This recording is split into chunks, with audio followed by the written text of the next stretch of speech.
Hello, you are listening to Trump Republic Radio. It is October 8th, 2017. I'm your host, Enzo Quesada, and as always, I'm joined by my co-host, Bobby Hester. Hello, everyone. You excited to do the show today, Bobby? Absolutely, always. Let's start off with some incredibly bad news, and that is the biggest story this week, which was the Las Vegas shooting.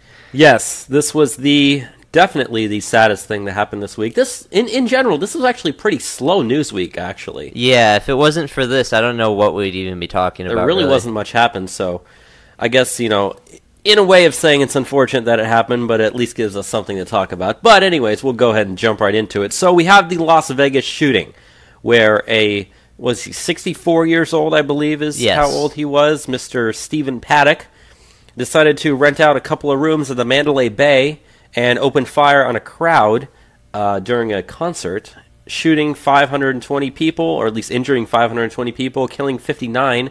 That's the latest death toll that we have right now, and sparking yet another gun debate from the left, and that's pretty much what's been dominating headlines for the last week. And honestly, the thing about this entire story is the fact that we know nothing. Yeah, we still don't know anything. This happened, Sunday night? This was last Sunday night, right after we finished the show and went to bed. Yeah, I remember I got the notification when it happened around, midnight, but it just said mass shooting, so I was like, oh, this must be the ones that happen all the time. Yeah. Maybe one or two people died. So I went to sleep, and I wake up the next morning, and it's the biggest mass shooting in history. Now, you've obviously seen some of the videos. Oh, the videos are grotesque, extremely frightening kind of stuff. The people just don't know what to do when the firing's happening. There's 20,000 people in a crowd. Yeah. And, granted, gunshots are loud when it's coming from across the street on top of or high up in a building, and you're standing right near, very loud, speakers for a concert. At that point, if you watch all the videos, it was the people in the back of the crowd that started running first. The people in the front couldn't even hear it. They can't even see where the fire is coming from. No. So, yeah, it was a really crazy event. But the big weird thing about it is just we don't know anything, really. And the information that we do know is just so all over the place. Very limited. We don't have a motive. We don't have anything. We barely know anything about the guy. He had 23 guns in his room or something? I've heard it's upwards of 20 to 30, so that's about 20. Fox News is reporting it was 23 guns in his room. 23. I believe 12 had the bump stocks, which has been the big controversy this week. With that many guns and how coordinated this all was, it makes you think that he had someone working with him to do this all. Exactly, and that's what's weird is that, they released some of the, room receipts that he had for room service and stuff, and he was ordering, multiple meals and lots of food. So it would appear there could have been a second person there, and apparently they said that a phone charger that did not match his phone was found in the room as well. And there's, if and he was there for multiple days. Yeah. Okay? Room service at a Vegas Vegas hotel, they would have found if someone left that over there beforehand. They would have removed it 100%. So, that alone is very suspicious there. But again, we don't know anything. They haven't released the security cameras for any of that stuff. No. And that's the thing is, I go to Vegas all the time. Besides London, that's the most heavily watched CCTV cameras and security cameras all over the place, especially on the floors of the casinos, in the hallways, everywhere. There's security cameras. They haven't released any of the video showing the guy entering and exiting his room. That would have shown if anyone else was in there. You would have been able to see how he carried those guns up. I mean, I'm assuming they were in suitcases, but you would have at least seen the suitcases that he carried in. Yeah. I know they released a couple of pictures of his car in the garage, but that was just still frames, so we don't really have anything. We know that he apparently checked in under his girlfriend's name a couple of times. And then the girlfriend story, that's a whole other thing that we can get into as well. Yeah, the girlfriend, she left to the Philippines a week before this happens. Yes. And he sends $100,000 in a wire transfer over to her in the Philippines. So, was this like a premeditated thing and he knows he's going to go down, so he's like sending his money that way? Who knows? Exactly, who knows? And I mean, they said that the guy he lived in Vegas, or at least in the area there. It's some like retirement neighborhood type thing. Not only that, but he was a regular in the casinos. They knew who this guy was. Apparently, they're saying he was playing like $100 hands at like. They said he played video poker every day. That was his thing, apparently. But apparently, he come to find out his father was on the FBI most wanted list back in like multiple decades ago for like bank robbery or something. And then they said that this guy was independently wealthy. Apparently he was like an accountant, and then he worked for Lockheed Martin, I think they said, back in like the 80s or whatnot. Yeah. And he had his own like private plane. And so it's like, okay, fantastic, but there's only been 2 pictures that were released of this guy. One was the one where he's got his eyes closed. The other one looked like he was older, an older photo when he was younger. So where are all the other pictures of this guy, And then one of the really, like, strange parts been the stuff with his brother. Yes. The media has gone and talked to his brother, and there's a 30-minute video clip of, him talking to his brother. His brother's just insane. His brother seems like he's either hiding something or is just completely dumbfounded as to what's going on. And even if he was completely dumbfounded, he still seems a very, very weird, odd behavior. It's just like he's like bizarrely, stridently arrogant about their family's like wealth. Yes. Like he kept on going on about, oh well, 100,000 to us is not actually much. For a lot of people that is, but not for people like us. Okay, we go around and we spend thousands of dollars on sushi. We get it comped all the time. This is just how we live. He never had guns or anything, and I don't know, like there was moments during the interviews where it obviously seemed like he was keeping back stuff. He's always just saying like, "Oh, don't come to me for the stuff. Check the public record." It's so insane. And not only that, but you had mentioned that like his brother was saying that he wasn't like a gun guy. Okay, so if this guy had 23 guns, yeah, and they're saying that these things are fully automatic, which that's illegal to begin with. And even though we were talking about the bump stocks, that still doesn't make it fully automatic. A bump stock works as the way that it uses the gun's recoil to then, like load and fire the next round faster than you could pull the trigger for a semi-automatic. Yeah. They are also saying that the guy had, I think it was like tripods and stuff set up in his room to like mount the guns on. Okay, if you have that, the bump stock isn't going to work if you have that. So that completely makes that very odd to believe. Apparently he fired for like 9 minutes straight. That's what they've said, off and on with like a minute or so in between, which I guess he'd be switching out guns. I guess. That seems kind of crazy to, bring 23 guns to keep switching guns instead of reloading. Yeah, and why wouldn't you just have clips? I mean, it makes sense to maybe have like 2 or 3 guns, but 23? Yeah, 23 guns. And even if you had like 2 to 3 magazines each, okay, you can fire off, let's say you got a 30-round magazine. That's about standard issue for those types of things. Let's say it was fully automatic. Okay, you can fire that thing down in about 2 to 3 seconds, and then you'd have to stop, reload. That takes about maybe 2 or 3 seconds more. So you'd use up an entire gun in like maybe less than a minute. Okay, it's not going to take you a minute or so in between. You just set it down and grab the next one. So I can understand how if you had 23 guns and you fired all of them. And then they released some of the pictures from inside the guy's hotel room. The guns were like, it almost looked like they were placed around the room. Okay? Yeah. If I was going to plan a mass shooting like this, I would have them all like laid up next to each other on the bed, right?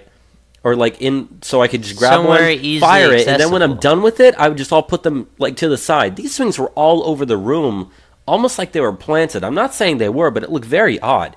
And even then, his suicide photo that they showed, when he's laying there dead on the ground, there's a gun that's laying on top of his leg, like sitting upright.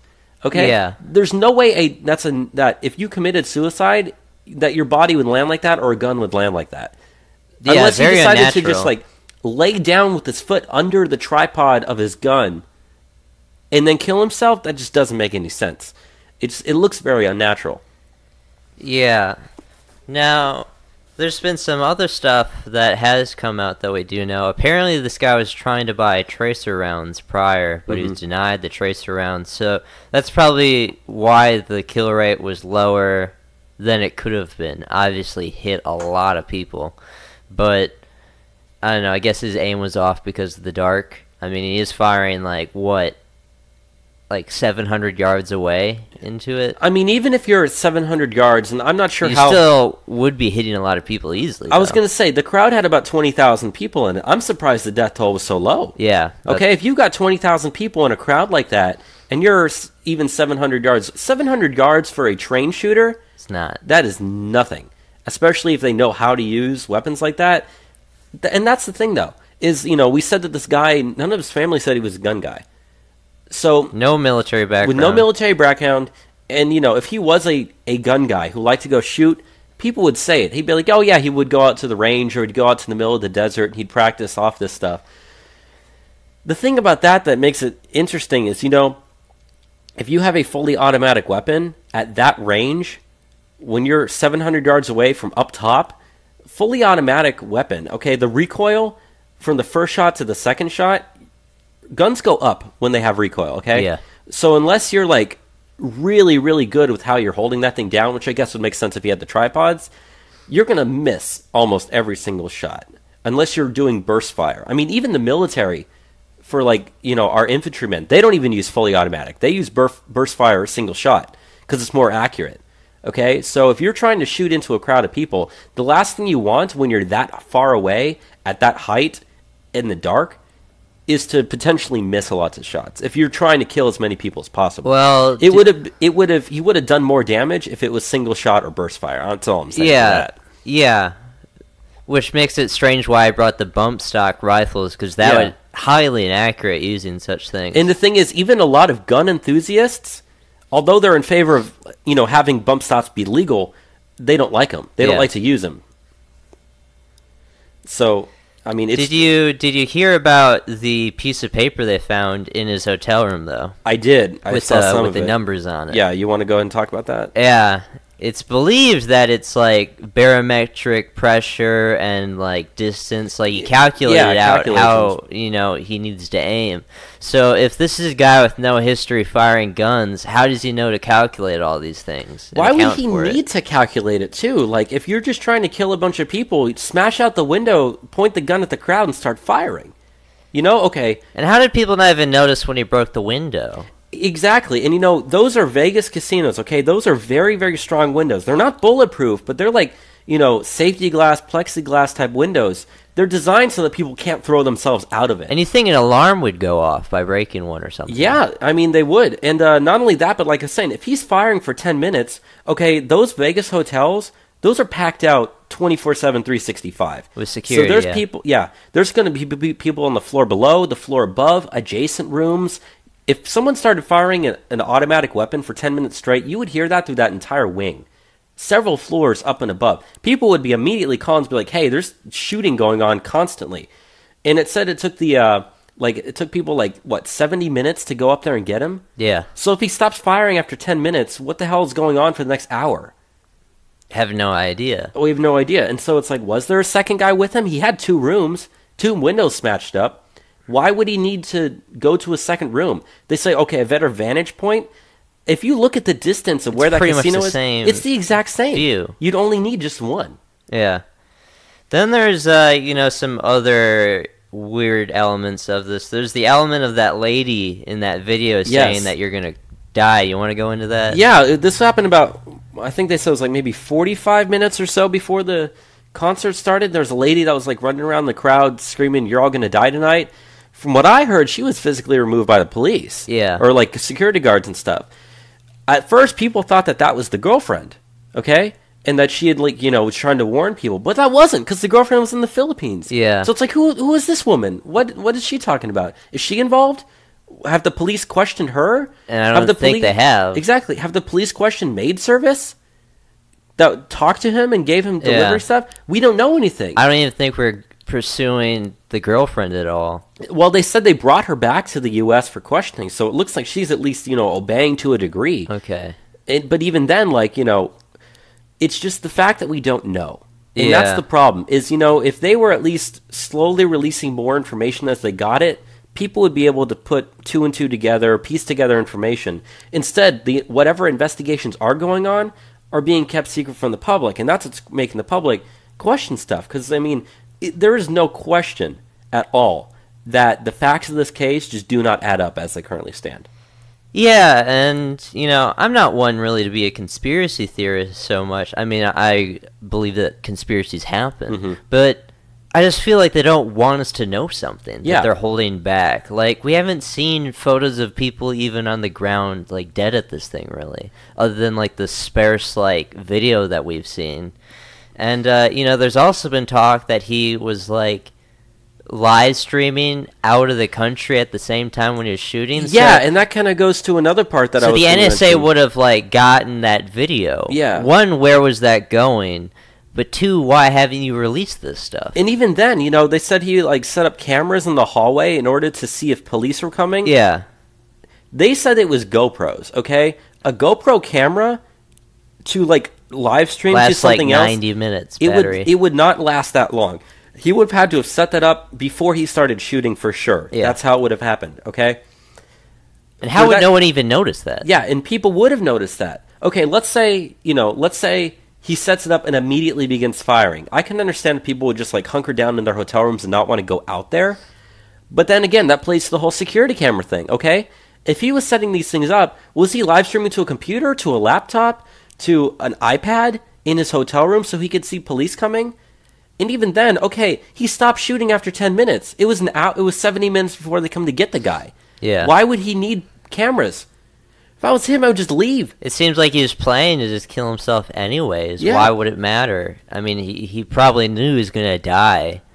Why is it so important that he has to watch his back? Exactly. It's not like there's some sort of, like, time frame that he needs to make. He's just doing his thing, shooting. And that's precisely right. And, that kind of goes back to what I've been saying about the security cameras in the hotel room. Or not in the hotel rooms, but in the hallways. Okay? So this is, I'm not trying to be a conspiracy theorist here, but that stuff is just so, the facts don't add up. It's very possible there was a second shooter. Especially since you have that second window blown out, the number of guns that there were, all that sort of stuff, because that would make sense. It'd make way more sense to have more guns if more people were there. If he wanted to kill himself, and there was a second shooter who didn't, if he wanted to kill himself, it wouldn't matter if he put up cameras in the hallway. He knew they were going to capture him. What's the point?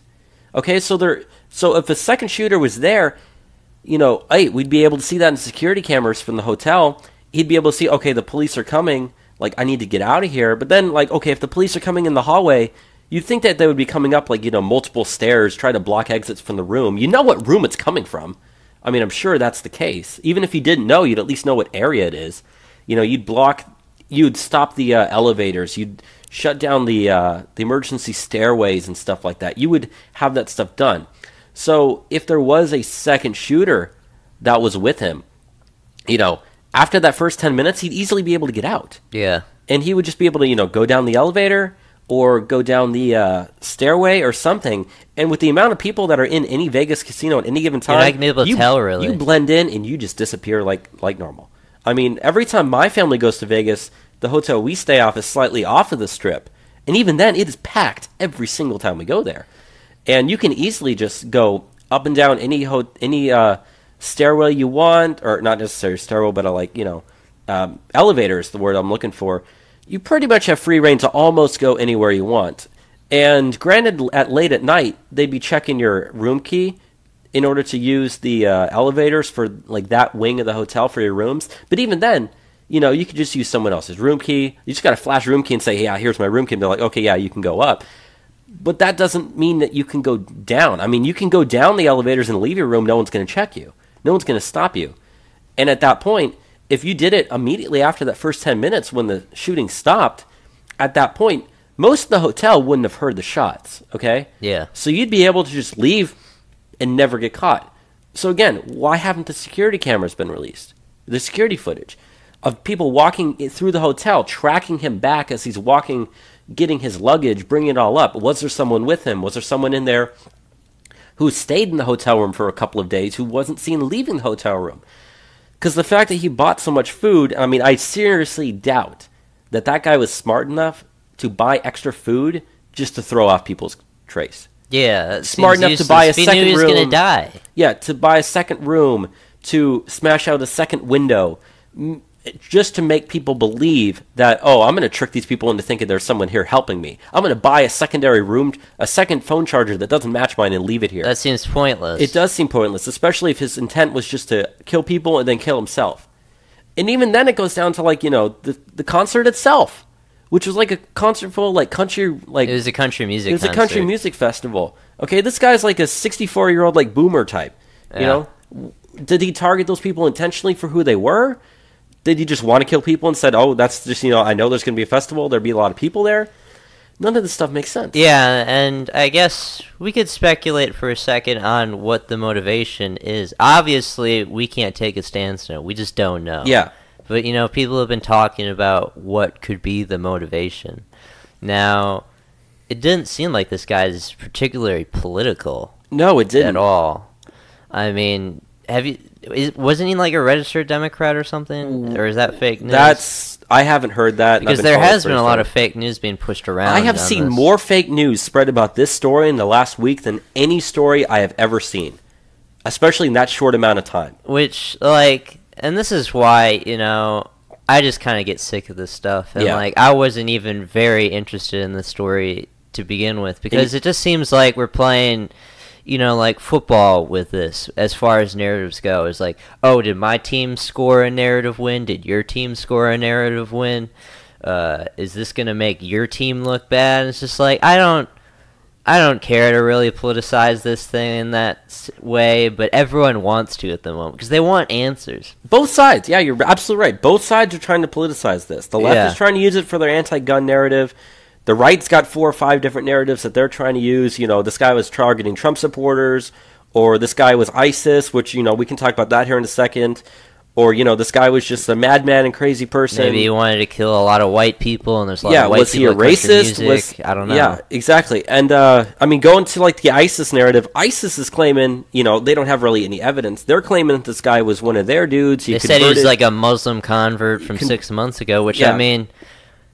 it could be the case, and, like, it might make sense why he's, like, you know, sending money to the Philippines because they have ISIS there. And he did take 6, I believe they said 6 cruises last year. Yeah. And, like, some of those went to the Middle East. Like, there was a picture of his girlfriend that was released on a beach in Dubai. He was with her on that trip, so for sure we know he did travel to the Middle East. Yeah. But, you know, his brother also said he just traveled all the time. Yeah, like, I mean... if you want sushi, you can go to Japan. If you're a rich boomer... who lives at a retirement home in Vegas like that, you're the type that's going to be traveling all the time. I know the type. I have my parents, they work at like an old folks retirement home like that. I know the type very, very well. And so that would not surprise me at all that, yeah, he's traveling. That's not suspicious at all in my case at all. But it also makes you wonder, like, okay, a lot of the guns he acquired were illegal. Exactly. Was he... you know, involved in some sort of, like, weapons smuggling scheme? Was he, like, a weapons dealer himself? Exactly, and that's another thing is, you know, when they were talking about how the guy was independently wealthy and he was playing, like, $100 hands at video poker, what that screams to a lot of people, you know, where did he get with these weapons? Okay, let's say he's, like, a gun runner for ISIS or something like that. Or cartels, yeah, or cartel or whatever. You got to launder that money. Was he using... casinos to launder the money? Because that used to be a very popular way to do it for cash transactions, okay? If this guy's independently wealthy doing this all the time, a lot of people use casino like winnings as their main source of income. But those people are already rich in order to be able to do that either way. So that kind of fits with what this guy might have been, but then we don't have any evidence that the guy was doing that. It's just, again, you know, we just don't know. And that goes back to what I was saying. There have only been 2 photos of this guy even released. The one where he's got his eyes closed, and the other one where he's younger. So where are all the other pictures of this guy? Yeah. You know... And then there's the thing where, you know, the social media accounts were deleted prior to the shooting. And also his girlfriend did the same. Yeah. So it's like, there's a lot being hidden right now. It's hard to really believe what, you know, the press is giving us on it. And, you know... this is just my one doubt on motive or narrative-wise. It's just like, are they hiding it from us because they don't want the truth to come out because they know it would be damaging to the political establishment? That's what I want to know. But I don't know anything. I can't claim I know anything. I just know that he went there, he shot up a lot of people. There's a lot of really strange details. Yeah. And I tend to think that that's, at least for right now, that's kind of what it's pointing at, is that if they had the information that, okay, this guy was just crazy, then they would say, this guy's just crazy. Or if this guy did have a political motive that the establishment would want to run with, they would run with it immediately, Yeah. And so it's like, again, yeah, I kind of think that, especially since I keep going back to it, that security camera footage. If there was anybody at all up there with him, it would be on those security cameras. Yeah. Or anything like that at all. And bringing in the guns, whatever. I've been seeing right-wing people on Twitter try to say oh, this was a false flag by the establishment to push gun control. You see how Hillary Clinton has her prepared statement. One, they're going to push that narrative anyways, the left. They're going to do that immediately when you see an event like this. But two, it's just so contrived to do such a thing. I mean, they could try to pass these things without having to kill so many people. Not that, people really deep in the system care about losing lives so much, but I don't know. You want to kind of go into the gun control narrative this week, though, that's come from it? Yeah, and I do want to go back to what you're saying about Hillary Clinton's statement, which, she used that to target silencers, because there's legislation right now to legalize suppressors for weapons. Yeah. And she was like, imagine if he had a silencer. I think she used the word silencer. In her tweet, she was like, we need to not politicize this event and come together to go after the NRA, which is the most political statement you can make. The NRA is the only organization that gets blamed for events that none of its members actually took place in. Yeah. And they say, oh, hers was a prepared statement. Okay, no, it wasn't. The left uses stuff like that all the time. And what I was trying to get to earlier was when she said something along the lines of, I'm paraphrasing here, but it's I'm at 59 dead, 500 injured. Imagine how much worse if he was using a suppressor or a silencer. That's not how those things work. It would have made zero difference. The sound, the amount of decibels that a gun makes when you use a suppressor is the equivalent of a jackhammer. Okay? You can hear jackhammers all the way away. They're not like in the movies where it's totally silent or you hear a little blip. Okay? It still sounds like a gunshot. The only thing that's the difference is that it's not going to blow your eardrums if you're actually shooting it. You can take a pistol or a rifle to a shooting range, and if you have a suppressor on it, and you weren't using, ear protection, you wouldn't bust your eardrums. That's essentially all that suppressors do. Yeah. They do make guns more accurate, but even then, at that distance, it would have been marginal. At that time, exactly, it would have been marginal. You might have 61 dead instead of 59. But here's the problem with stuff, as far as gun control always goes to the debate. The people that are most passionate about gun control are the people that know the least about guns. Yes, that's true. And I don't claim to be an expert on guns at all, but I still understand that, these guns were illegal. The bills that you want to pass wouldn't affect this at all. Exactly. And even then, you got a Republican-controlled House, a Republican-controlled Senate. Although the Republicans cuck on a lot of issues, one thing they're consistent about is gun rights. That's one thing that you can trust Republicans on. And gun control in general is third rail in this country. Yeah. A lot of people that are Democrats also, support the Second Amendment very strongly. You have a very vocal minority of Democrats who are anti-gun. You have virtually no Republicans or conservatives that are anti-gun. You have, I'd say, I'd even go so far as to say half of Democrats are pro-gun. Yeah. I don't have any statement. And then among independents, it's probably about 90%. Yeah. So, this country is very pro-gun. And what are you going to do? Ban the sale of weapons? Good luck with that.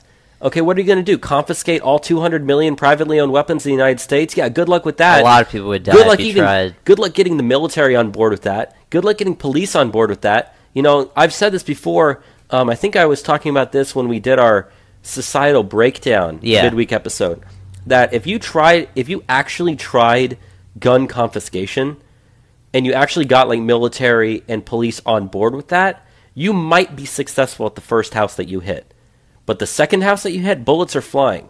And when the military and police are realizing that they've got a 95% chance of getting shot trying to steal people's guns, they're not going to do it. Okay? You'd have to hit every house in America at the exact same time. And that's just for registered weapons where people live. Okay, that's not to mention unregistered weapons, which most are illegal. Almost all, I'd say, are even illegal. People that have sold their weapons who don't have them anymore. People who are letting people borrow their weapons, all that sort of stuff. People who have moved, yeah, that would never work. So what are you trying to do then? Ban the sale of ammunition? Yeah, good luck with that, with the lobbying that goes on in Congress. You have a better chance of gun confiscation than trying to ban the sale of ammunition. And just the weird thing for me is, okay, this is a country music festival. It's safe to assume 80-90% of the people in there are conservative, right-wingers, Trump supporters, people of that ilk. They're the victim of this mass shooting, and then your response is to take away the gun rights of the victims? Yeah. That's insane. I mean, when you disarm, your citizenry, you're just making them unarmed against criminality. This stuff doesn't matter in the face of criminals. And the left likes to use the one narrative that, those people in that crowd being armed wouldn't have helped them. And you know what? Yeah, that's true. And the same goes for, almost every other mass shooting. You know why? A lot of them do take place in gun-free zones. And I'm not going to be on the whole, gun-free zones narrative. That's not what I'm trying to push here. But when you have, a mass shooting event, the first few shots that you fire off, it's called an ambush, okay? It takes people off guard. People are going to get shot. Yeah. Most mass shootings do take place in gun-free zones. And most gun owners are law-abiding. They're not going to be illegally carrying if they don't have to. You never see mass shootings happen at, police stations anymore. You don't see them happen at gun ranges anymore. You don't see them happen in, places where people are allowed to carry guns just, willy-nilly anywhere. Like a lot of places here in Texas. When was the last time there was a mass shooting event like that here in Texas? I don't know. I can't name anyone. The last big shooting event I remember was that Muhammad brawling thing. Yeah. And then the people there had guns and they shot the guys that were trying to do it. Yeah, and then and I'm not talking about police shootouts. That's not what I'm referring to. Because if you think about I think there was that biker shootout against police up in Waco last year or the year before, where I don't remember that. 10 or 12 people got shot or died or something like that. But that was gangs. Biker gangs getting all riled up. And that goes into the whole gang violence thing. People like to say, oh, the United States has such a high gun homicide rate. You take out gang violence from that, and it drops to almost every other country. It's right in line with it. Yeah. Because the U.S. does have a very bad gang problem. And that's where a lot of the illegal guns tend to come from. You try to disarm guns from the citizenry. What are you going to do with the gangs that are out there? They're still going to have their guns. They're still going to have access to their guns, even if you take the ones that they do, quote-unquote, legally own. So it's just a whole big mess for this whole thing. Going back to the shooting itself, we don't know anything, and that's kind of annoying to me because I'm obsessed with the news, I'll admit that. I like to know every little detail, everything that's going on, and we don't know anything. And that's what's making it bad. Because the longer it goes on, the more fake news comes out, the more people try to push their narratives that true information that could come out could contradict what people are trying to say, and that's on both sides. So, I don't know, dude. Yeah, obviously I as well am someone who's obsessed with the news. I'm always trying to, make our podcast the best, most informative news show every single week. And it feels like with this story, not only do we not know anything, it doesn't seem like we're going to know anything for a while. No. I have no feeling that next week we're going to learn anything of value about this case. So it's strange. I don't really have anything else to say for it, though. You want to move on? Yeah, let's go ahead and move on. I've pretty much tapped myself out on that. Yeah. Let's move on to this Kushner-Ivanka thing we have. All right, so the next story that we have is about a report that's recently come out saying that Jared Kushner and Ivanka Trump are looking to scale back their roles in the White House amid increasing pressure.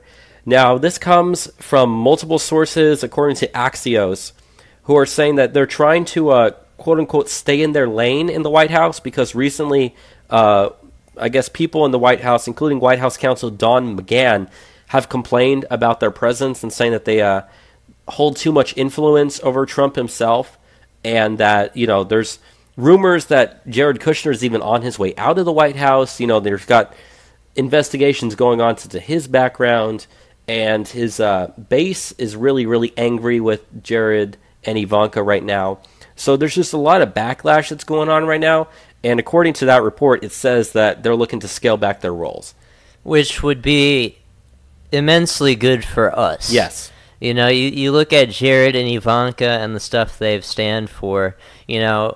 Kushner was a registered Kushner and Ivanka were registered Democrats until they couldn't vote in the primary for their president in New York, for their father, the president, because they're registered Democrats. I mean, Kushner, he's donated to the Bloomberg campaign. Mm-hmm. Like, this is not a good guy. He's extremely, extremely subversive as far as our interests are concerned in the White House. And you just look at the different topics and issues that they've taken stances on.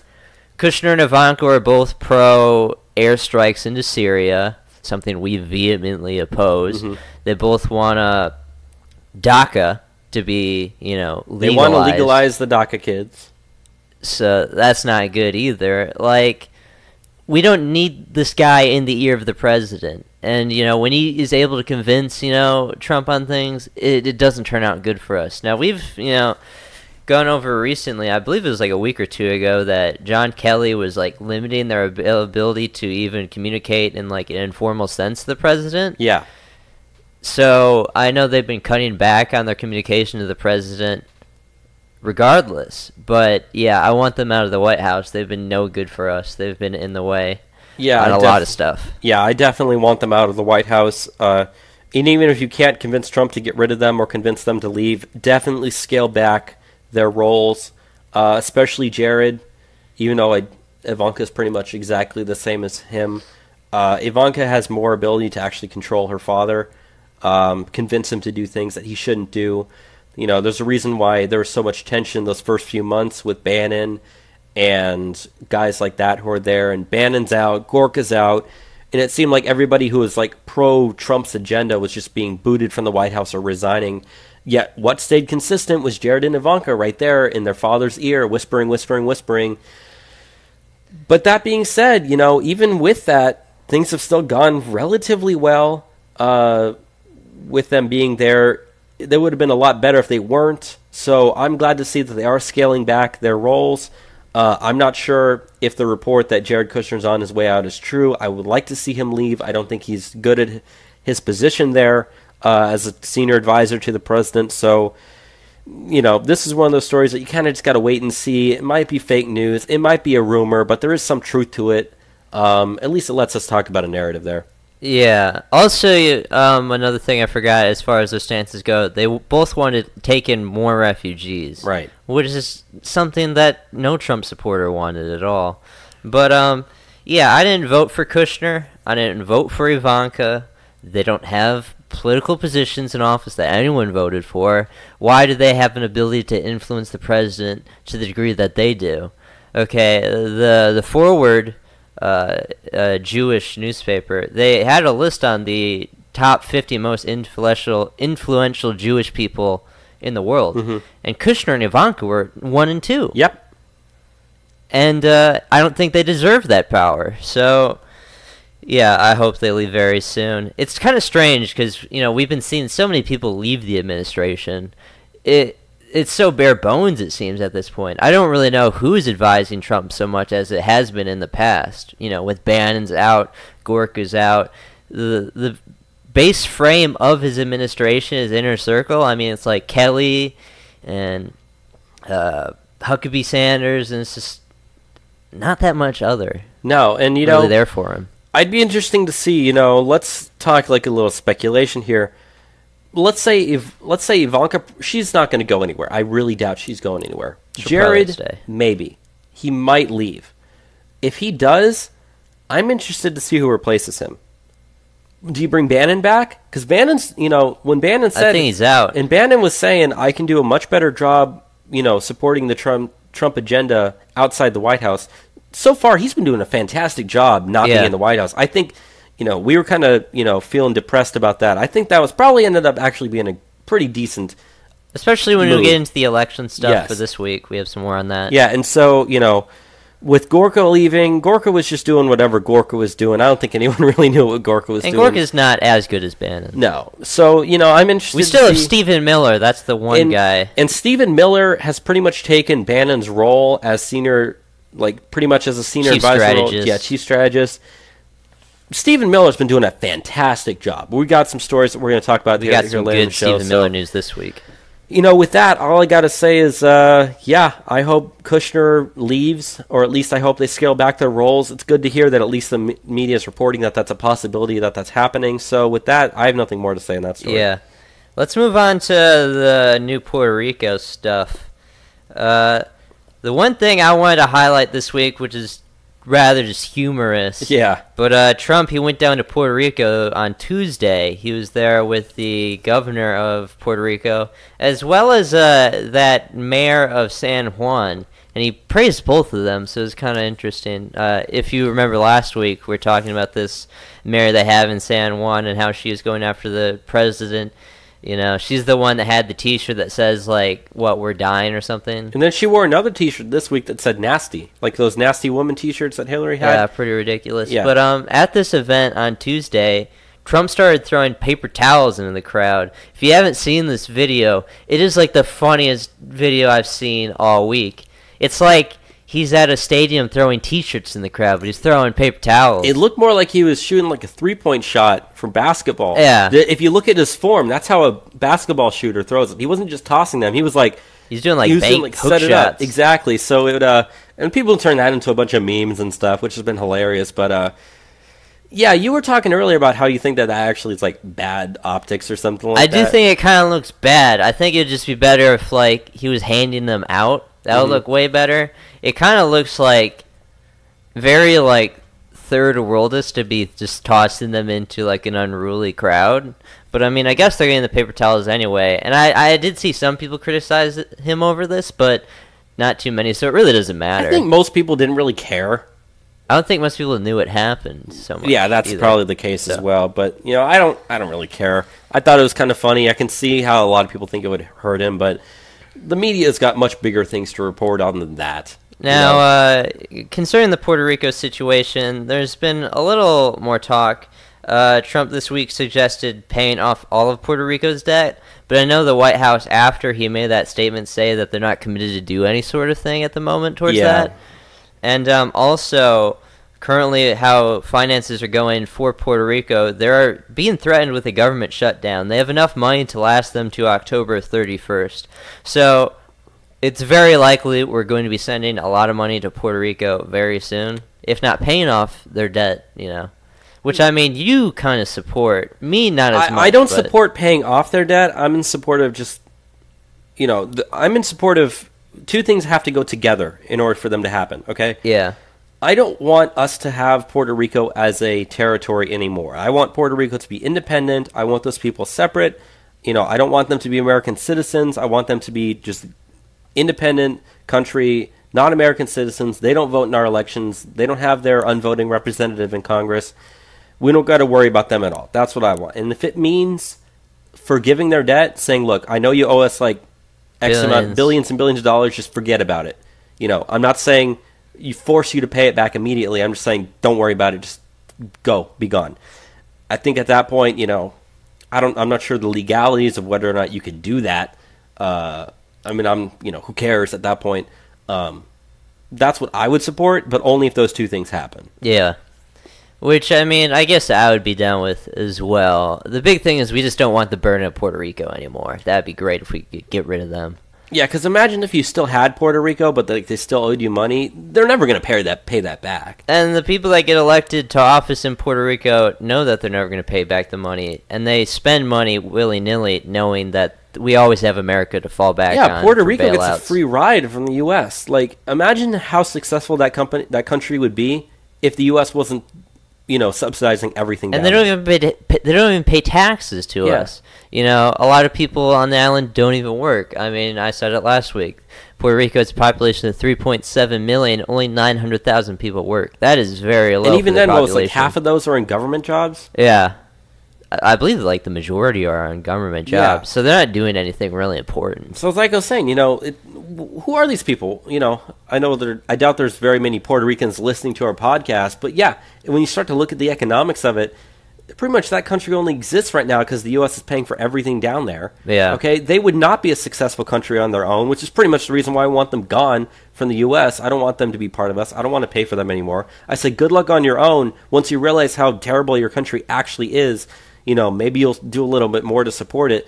I was saying this last week. Most people I know in the U.S. who are Puerto Rican have more support for Puerto Rico than they do the United States. Yeah. I don't see very many of them at all holding American flags. They're all holding Puerto Rican flags. You ask them, what they are. They don't say American. They say Puerto Rican. Okay, so it's like, okay, why are you here then? Isn't like their biggest export is like baseball players. That's all they have. And even really. then, you can do that without being U.S. territory. Yeah. So it's weird. I don't know, but Trump did some stuff in Puerto Rico this week, but other than that, not too much to say else on it. Nope. Let's get into the last main thing that we want to get into. All right. So the last main thing that we are going to get into is, and this happened just a couple days ago, the Trump administration is rolling back the Obamacare contraceptive mandate. Now, first we have to say what that actually was. Under the Obamacare contraceptive mandate, this pretty much meant that the employers had to provide health insurance to cover contraceptives, birth control, that sort of stuff. Now, if you remember back in 2014, there was the Hobby Lobby decision. Yeah. That said that, quote unquote, for-profit, closely held corporations were allowed to not have to do that. And also it said that churches, houses of worships, and religious affiliated groups did not have to insure birth control. And that was prior to the administration's current decision that's going on.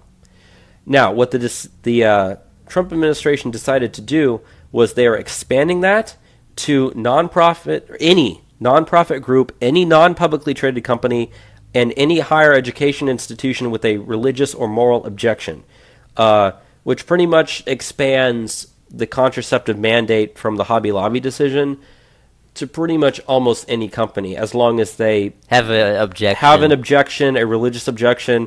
And from what I heard, they also have to claim the exemption in order to get this. So it's not like they can just say it. They still got to file paperwork and say, look, we're doing this, blah, blah, blah. The ACLU has already said that they're going to file a lawsuit, but if that goes to the Supreme Court, they're just going to make the same decision they made in Hobby Lobby. I mean, that's how the Supreme Court does a lot of things. If there's a similar case, they'll go and say, okay, what was the last time? What did we decide on this? So if that went to the Supreme Court, it would be the same decision as Hobby Lobby. But yeah, I don't really have an opinion on this either way. I personally don't think that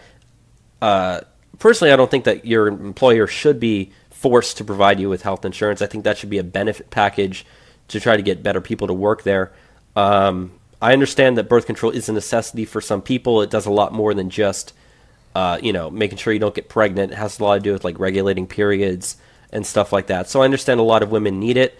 I also understand that the availability of birth control over the counter is very, very few and far between, if not non-existent. If anything, I think this would push a lot of companies that make birth control to try to get it to be over the counter. If not, they can at least lobby Congress to do that. That would decrease the prices since people would be forced to actually be competitive and pay for it on their own. Birth control isn't too expensive on its own either. They're saying it's like between $5 to $15 a month. Okay, even poor people can afford $5 to $15 a month if it's that big a deal for them. And even then, I don't think that people should be forced to buy insurance either way. That's one of the biggest things I don't like about the Affordable Care Act. So, yeah, I guess I could say I'm in favor of this move, but it doesn't really affect me, or really anyone I know, actually. So I guess that's okay or not, but it's whatever as far as I'm concerned. Yeah, I'm pretty much the same. I'm not against birth control. I don't really think that, someone should be required to give you birth control because you work there. That seems kind of out there.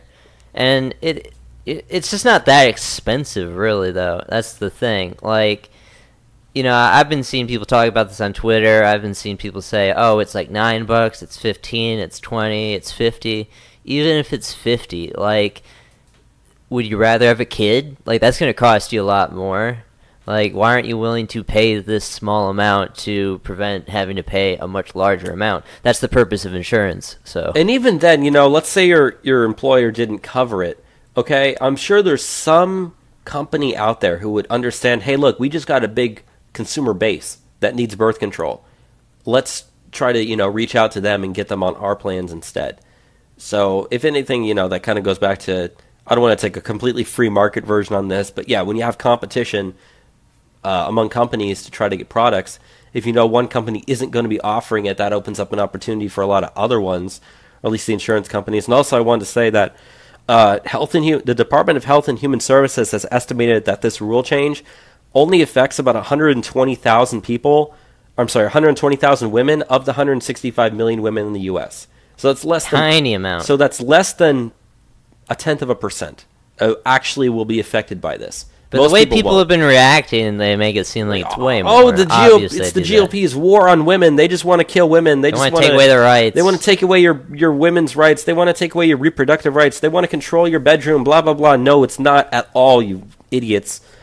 But yeah, so... It's overplayed. I think it's very symbolic a move, but I don't know, I guess it's good. Yeah, if you hit the nail right there on the head. It's symbolic more than anything else. Especially when you look at that number there. Yeah. So, and even for those 120,000 women, like I said before, there's got to be some insurance company out there that understands, hey, we just got a bigger consumer base that we can potentially market to, so let's go ahead and make it worth their while. Yeah. So... Which, I mean, if we're talking about Trump's going to sign an executive order pretty soon. They say it'll probably come next week. Yeah. About, allowing you to buy health insurance across state lines. Like, who's to say that this won't be a part of the perks about buying insurance policy from someone else? Exactly. So if let's say you're a woman in Texas. I know Texas seems to be the state that they're always trying to complain about women's rights and stuff like that. If you're a woman who's one of those 120,000 who lives in Texas, all of a sudden you can buy across state lines, and a company in California says, hey, come buy our insurance, birth control, we cover you. She's just going to be like, okay, sure, I'll go with you instead. It's probably, if it's a cheaper plan and it offers more benefits. Again, that goes back to kind of what I was saying. I'm not taking a totally free market version on this, but we have discussed this on the show. When you have competition, that lowers prices. And so if you can allow people to buy across state lines, insurance prices alone will decrease for everybody. Because in the past, there's a lot of states that are down to one healthcare insurance provider. Yeah. Iowa, Arizona. They can put any price they want on things. Once you open it up to the entire country as a market where you can buy it, okay, there's insurance companies that have lower prices than their monopoly on these states. Yeah. So, yeah, it's going to change things up real big. Hopefully that comes out soon. Not only will the prices go down, but the quality of insurance will go up. Yeah. More things will be provided. Because if Texas doesn't offer a policy, but every surrounding state does have that policy, Texas is going to be like, hey, maybe I should, or the companies in Texas should be, maybe I should start offering that policy as well. So your prices will go down, and what you're going to get for those prices will go up over time. It's not going to be the immediate boom, but, give it 2 or 3 years, and all of a sudden, hey, situation's better. So it looks like the GOP is not going to do anything in Obamacare. I think that's pretty clear at this point. So if you can do that alone, that significantly helps, especially these 120,000 poor women who can't get their birth control anymore. And even then, if companies don't want to offer birth control, as we said, the workers themselves are going to switch to a different plan with someone else. So maybe companies won't even have to offer as much insurance anymore if private insurance companies are being able to do it for them. I don't know. We'll see what happens, but that's pretty much it. Yeah, we'll wait and see. Let's go on to the economy now. We got 2 things that we want to go over this week. The first has to do with the upcoming holidays. Yes, there is a new report that has been released regarding holiday spending. This is consumer holiday spending that people do. So, according to the report, they said that the average holiday spending across the U.S. is expected to rise by 6% this year from previous years. An average of just under $1,200 is what the average person will spend during this holiday Christmas season. That's a lot of money. That is a lot of money. Now, most poor people aren't going to be spending as much. So yeah, it's kind of you got a lot of rich people who spend a lot of money, a lot of poor people who don't spend as much. It's the middle class who that really is the type that kind of fall in line with the averages anyways. But they said that those earning $100,000 to $150,000 a year, their spending is actually expected to increase by 15% to about $1,600 per person. So that's pretty interesting there. And they also said that people earning less than $25,000 a year, are actually going to have a spending cut of 3% to only about $640 on average per year. So even then, poor people are spending $600 for during Christmas for stuff too. It's still a fair amount of money. Right. And not all holiday spending is on like big name goods. A lot of it, pretty much any spending at all, even if you're just going to get groceries, will count towards holiday spending. It's just a certain time of year that's chunked at and looked at, because that's when you see increases in Christmas deals, holiday deals, cars go on sale, TVs go on sale, all that sort. Black Friday deals, that's all included in here as well. So yeah, they said that those earning over $150,000 will only see an 8% increase. So it's really that middle class to like $150,000 range that's going to see the biggest increase. Everything else will either drop or go up slowly. Because they're kind of doing better with this economy at the moment. Yeah, exactly. And, we kind of referred to that when we were talking about tax cuts, to where if the GOP is actually able to get something done on tax cuts and they backdate it to January 1st, like the Treasury Secretary had mentioned he wanted to see happen, if they do that, then the people who are those middle-class people who Trump said is the priority for tax cuts is the middle class, if they know, hey, our taxes just got cut, we're going to have more money at the end of this year, they're going to go out and spend it. They're not going to save it all. Yeah. And so even if it doesn't, go through till this year, look at next year. People are going to have more money anyway. So if you could, which, I mean, we don't really know where this tax bill is at the moment. They're still talking about it. But if you could get this done a fair amount of time before, Christmas, and you have the backdating to the 1st of January like Steve Mnuchin wants, these people will know they're going to have a bigger tax break once they get the return in April or whatever. Like, yeah, they're going to spend this money. And, this number will be even higher. Oh, yeah. I'm very curious to see what the end number actually ends up being, because we've seen, economic news has been almost completely good, minus the story that we're about to go into next, ever since the election, pretty much. So, yeah. There's been rarely bad news as far as the economy is concerned. Except for the one we're about to talk to, which you want to go ahead and talk about it? Yeah, let's get into it. All right, so we have the September jobs report has been released, minus 33,000. The U.S. economy lost 33,000 jobs in September, even as the unemployment rate fell to 4.2%. It is the first monthly decline in 7 years.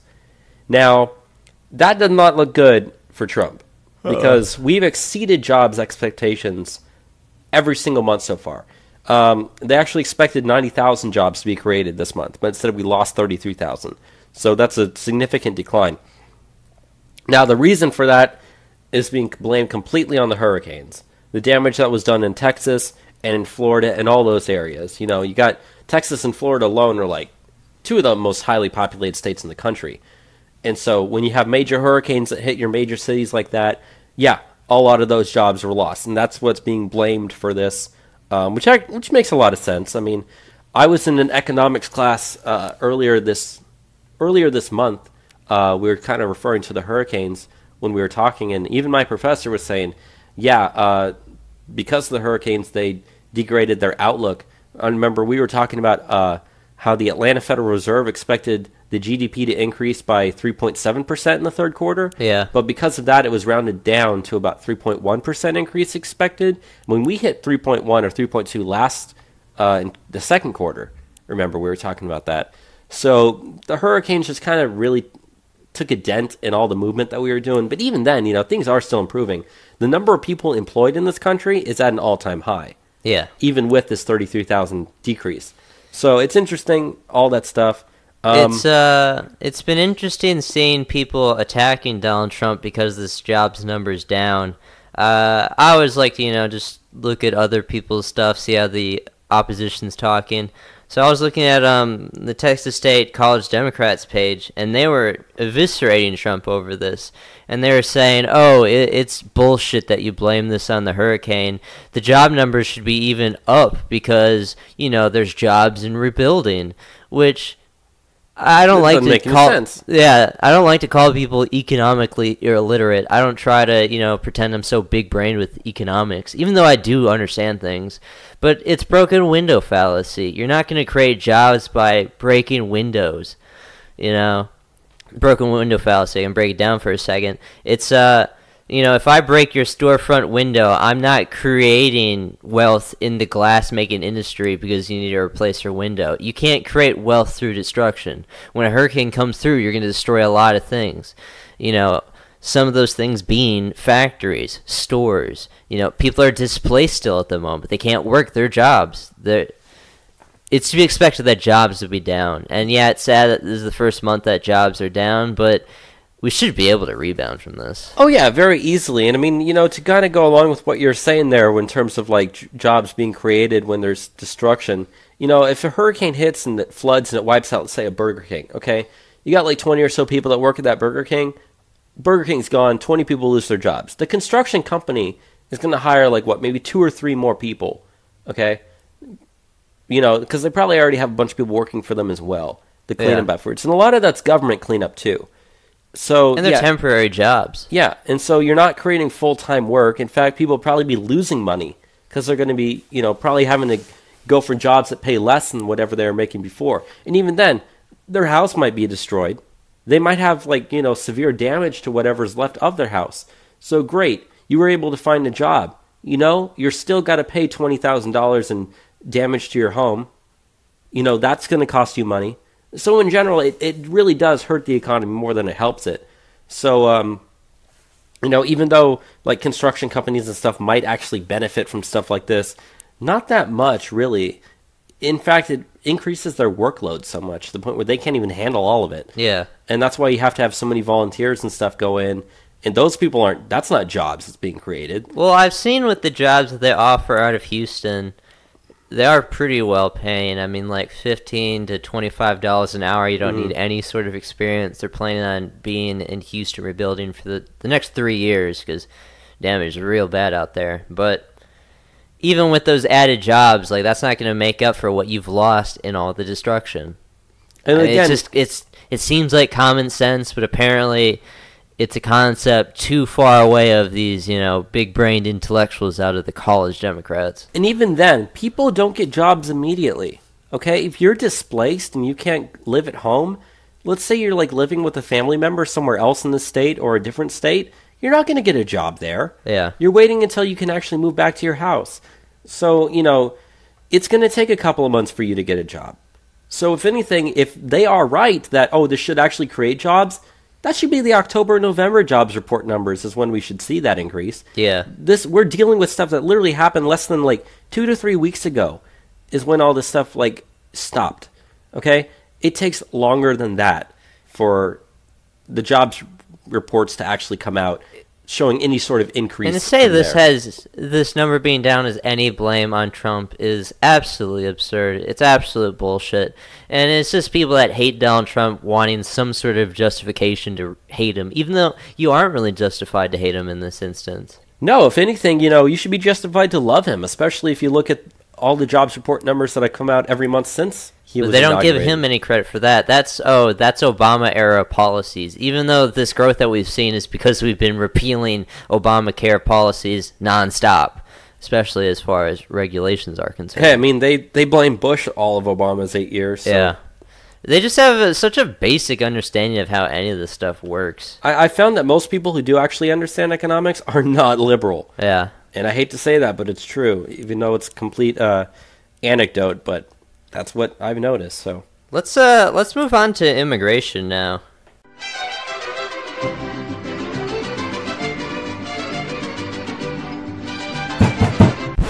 Open the door! Immigration! La migra, vamos, niños! This week in immigration. So we got quite a good number of stories as far as immigration is concerned this week, and might as well start off with one of the most promising. So the House Homeland Security Committee, their panel, they did a vote on a new act called the Border Security for America Act. This is a bill proposed by their chairman, Michael McCall of Texas. And this House panel bill proposes giving $15 billion for construction for the wall. Now, how this actually breaks down, $10 billion would be for construction of the wall, while $5 billion would be to improve ports of entry. And the bill would also add 5,000 Border Patrol agents and 5,000 Customs and Border Patrol agents. And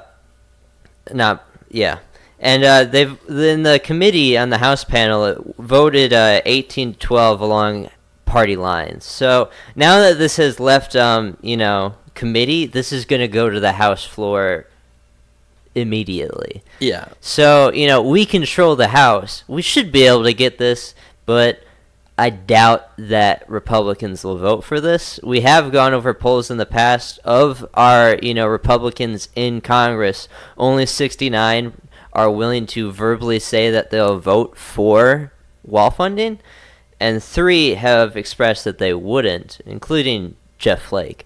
So, good he's going soon. But, yeah, it's interesting at least that we are getting a bill on the House floor to, build the goddamn wall. I think the fact that it made its way out of committee is promising enough, because if it hadn't made its way out of the committee, or if it was introduced on the House floor or whatever, yeah, there's no way that would get voted on or voted and actually passed. But I do think that, you said it passed along party lines on the committee.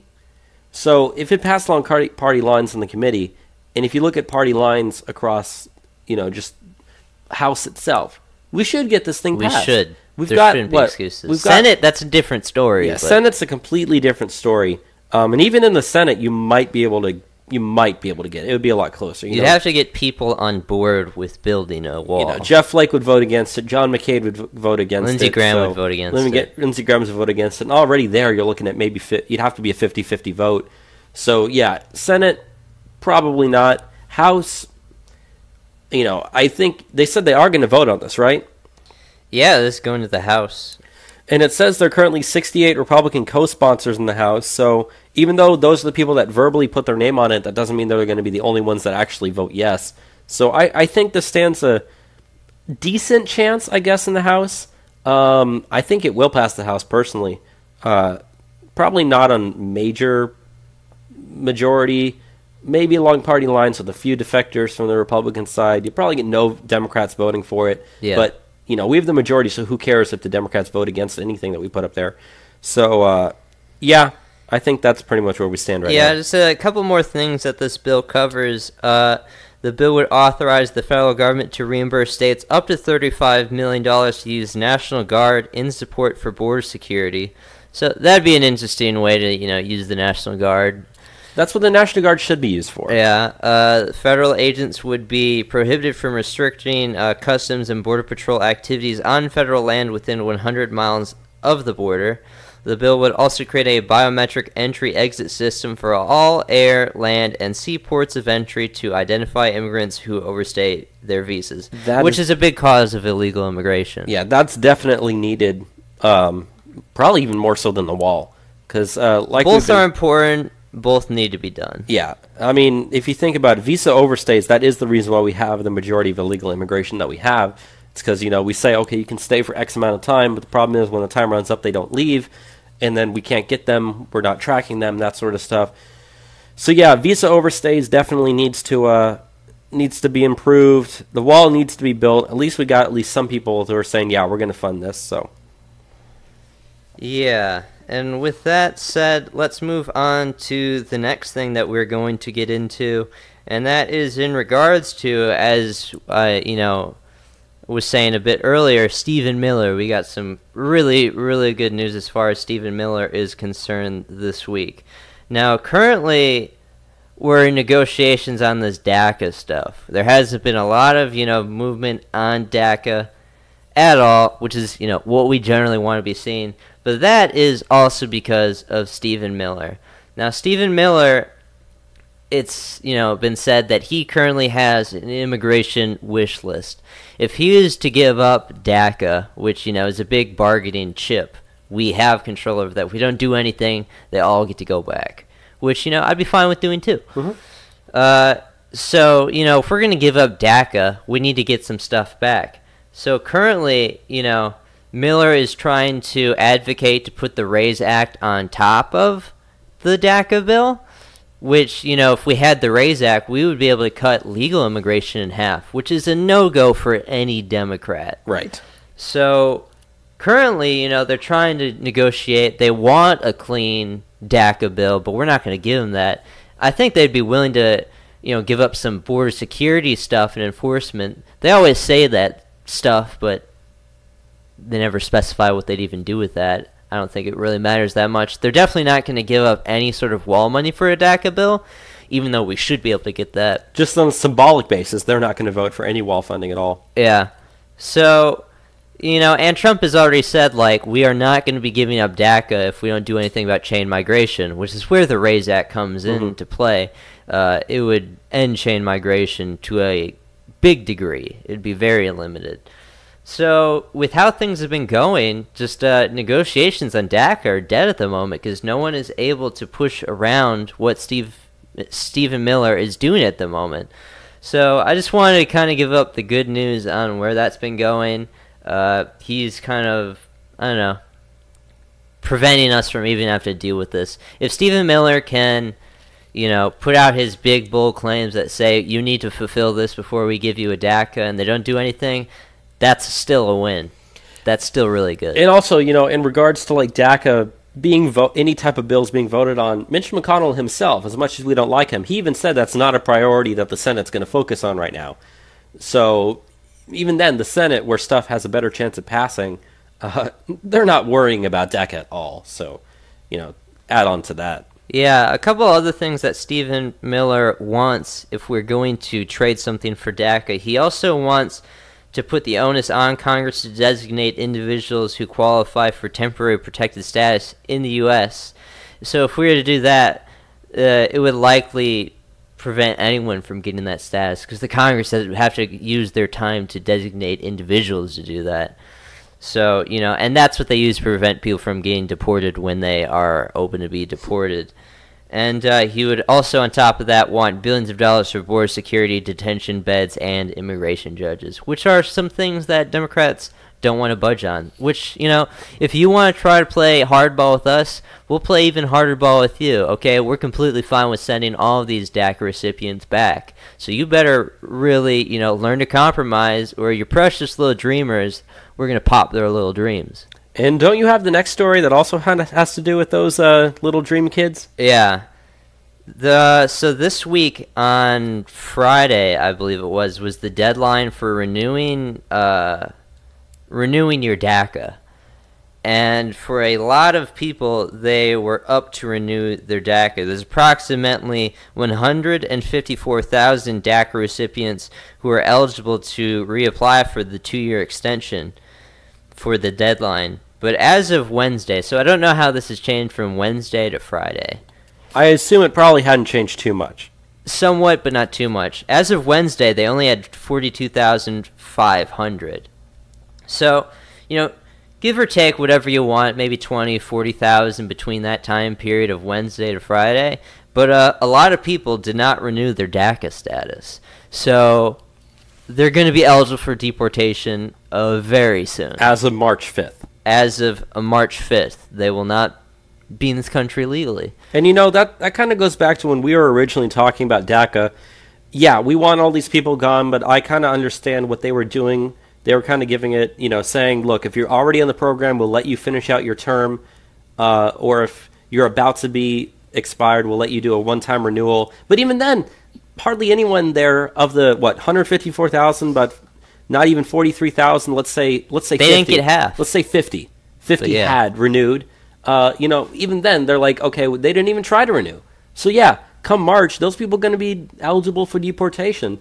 And once they start going, if no DACA deal is made in Congress, that's it. It's over. Done. It's over. And at that point, Congress has better things to focus on. They still got tax reform. Maybe they'll try healthcare again. I doubt that. They got their holiday recess that are going to be taken here soon. And then, not only to mention that, you got the primaries coming up. Yeah. And at that point, every single Republican, if they cave at all on immigration, their opponent just goes up 10% in the polls. It's perfectly timed. Perfectly timed with these primaries. Trump did this on purpose. It's very obvious. Yeah, I know the thing ends. If any Republican tries to put their name on a DACA bill, especially a clean DACA bill, you're probably going to lose your seat. Oh, yeah. I mean, look at Jeff Flake. I mean, we got a poll numbers coming out of Jeff Flake. He's dead in terms of his political career. Done. But what I was going to say was, that goes until March 5th. And granted, this is just kind of a coincidence. You know what happens March 6th? What happens March 6th? Texas primary. Primary. It's the first primaries of the season. So Texas is first up on the board. So imagine if you're in Texas and you're a Republican. Which is where this stuff matters a lot. Fighting to protect the DACA kids. You're all of a sudden, even if you're in a safe Republican district who's been in office for 20 years, your primary challenger is going to say, this guy supports DACA. I don't. You really want him to continue to be your Republican representative? Voters are going to make that decision. And that's not going to go well for them. And that's going to be right in the heat of the battle, right before that deadline comes up. And so it is perfectly timed. You think about Texas as well. If we could primary these sort of cucked GOP guys, we're going to win the generally in Texas. We're going to be switching out, shit senators and shit representatives with actually people that are halfway decent. Win-win all across the board. And that's not only talking about, the Washington, D.C. guys. We're talking about state representatives and state senators, too, who favor, in-state, immigration stuff. Like sanctuary city stuff. We got stuff to talk about California later on. That stuff matters, too. And, we're still posed to make big gains in the Senate. And in the House, we've talked about this before. We're still on pace to maybe lose a couple seats, but not necessarily lose everything. So, as it gets closer, because we have an entire database we built on the House, which, over 400 races to watch. It's kind of hard to keep track of all of them. We already know what the Senate looks like very well. We're going to be winning some seats in the Senate. Don't worry about that. Sorry, keep going. But as we get close to these primaries, we're going to be making individual, midweek shows. Probably, additionally to the midweek shows, we're going to be making episodes just to prepare you on who is running these primaries, who do you want to vote for, and, at some point we're going to go over your representative, no matter what. I was going to say, we're looking to, over the course of doing multiple episodes of that, many, when I say the word multiple episodes of that, go over every single House seat. There's 435 of them. And maybe go back and do Senate seats. And if information changes and we have to go back and update, we're going to do that as well. Yeah. So, and then obviously once the midterms start and you got, or at least the midterm season starts, and you have primaries going on, we're going to be going over the results of every single primary for that week. The primary season starts in March. It doesn't end until November, or at least October. Yeah, October. So you got the entire summer, pretty much. So, imagine when we first started this show, it was the end of February, early March. Yeah. Imagine from then until now, that still isn't even the entire primary season. And we're going to be going over that every single week.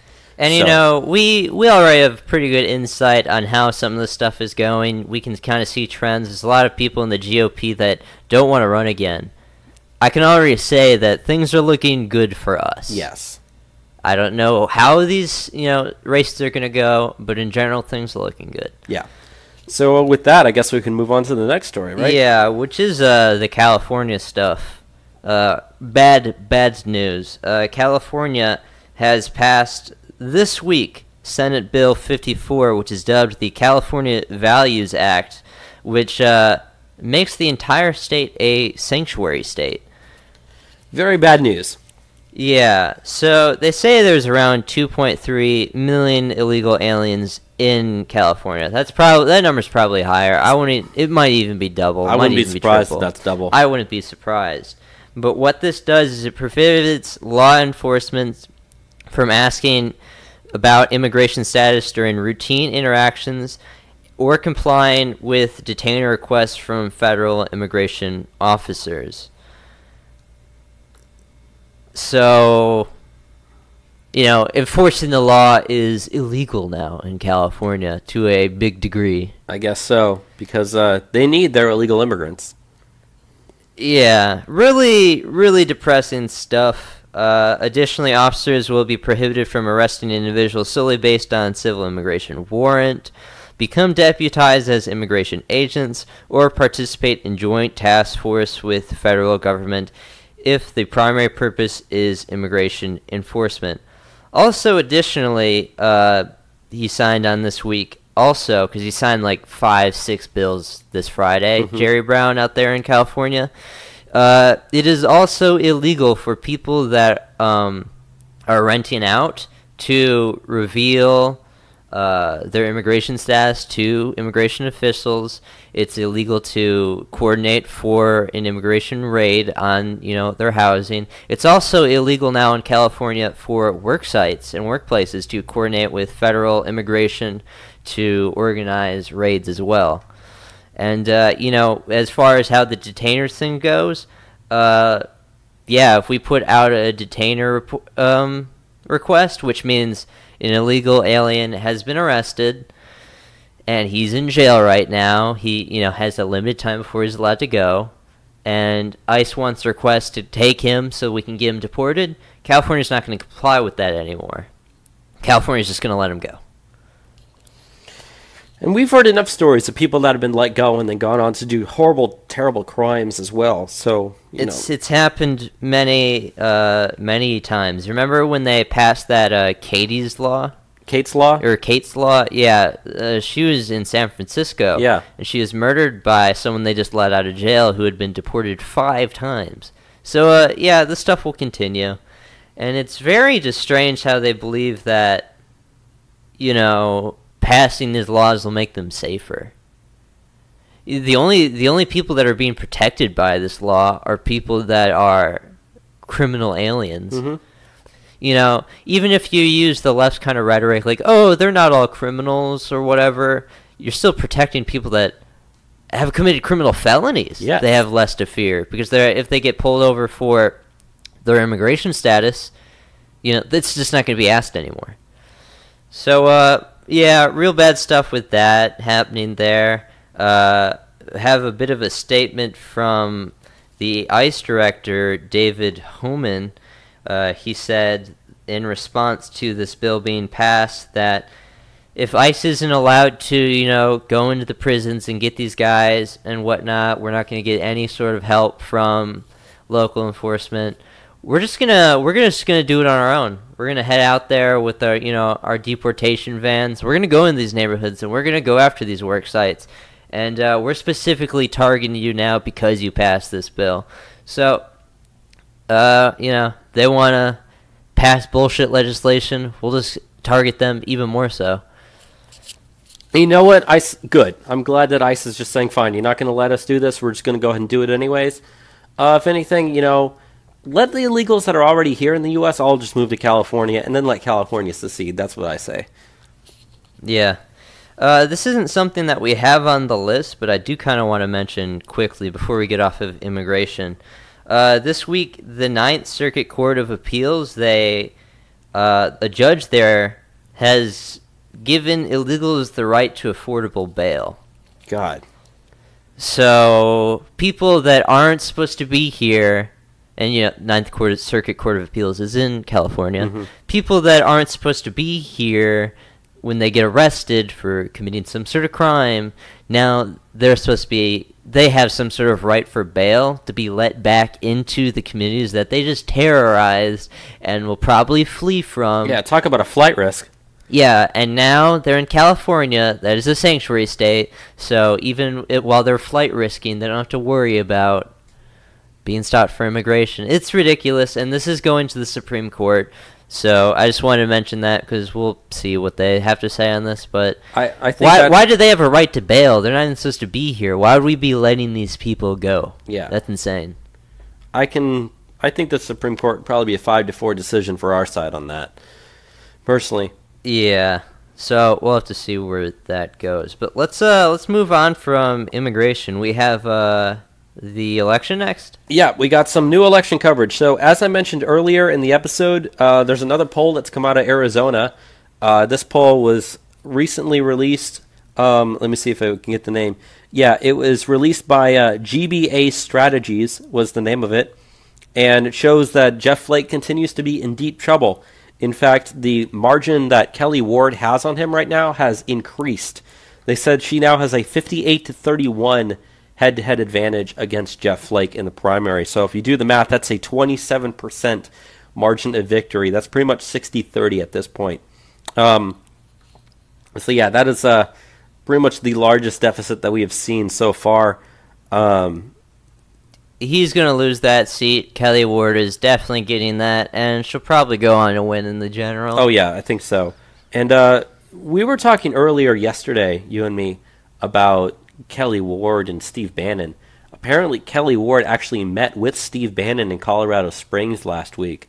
So even though I don't think he has said too much about her. In the past, he's said that he's looking to field his own candidate for the Arizona primary. I don't think that's a good idea for him. I think at this point, what his best idea to do is just to take Kelli Ward, try to mold her to what he wants, support her, because at this point, I don't think anyone else is going to be able to win that primary except for her, you know. So I think it's personally up to Steve Bannon's best interest to actually just go ahead and take her as his endorsement. Now, the reason why I also say that is because there's another story that I wanted to bring up in immigration, but it kind of goes along well here in terms of picking someone and molding them to what you want.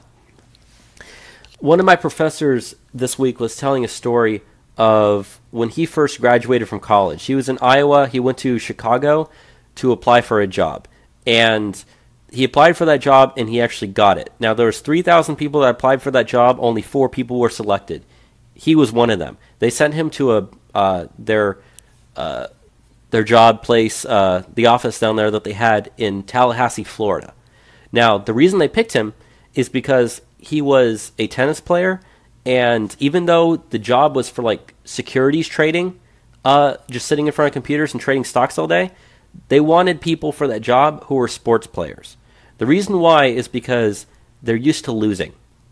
That was literally the reason why, because you're going to lose a lot of money, and you're going to gain some money, you're going to lose a lot of money in the process. They wanted people who were used to losing, and they didn't even care about people who had financial backgrounds. You know why? Because they said, we just want those types of people because they'll fit in, and then we can train them once they get here. Versus 1 year later at their job, they decided to hire some more people, but they didn't choose the sports background. Instead, they chose only people who had finance backgrounds and were from Ivy League schools. That was the 2 qualifications. So they hired like 6 or 7 more people. Within 9 months, that job area that they had, that office, was closed because the people didn't fit in with the pre-established culture of the company. Even though they were very good at their job, in fact, they might have been even better at the job than the people who were already there, they did not fit in with the culture of the company. And the point is, and he even said this, he said, look, if you're trying to hire people, you want to hire people who fit into the culture of your company first, and then train them to actually do their job. And that's a perfect analogy for immigration. We shouldn't be bringing in people who might be really, really good if they're not going to, what's the word? Assimilate. Yeah, if they're not going to assimilate, they're not going to fit into the culture of the country. Only bring in people who actually will assimilate, who will match the country's culture, who will follow the country's laws, then worry about actually getting them good jobs and stuff like that. Yeah. So that kind of is what I wanted to say about Kelli Ward and Steve Bannon, that he should go ahead and just pick her because she's going to be the one that's going to fit in best in Arizona, and then mold her to what you actually want. And you talk about fitting to the culture, it also is to the culture of what the GOP is today as opposed to what it was before Trump. You know, you talk about anti-Trump during the general election and the primaries, those people are still there. We're working on getting them the hell out.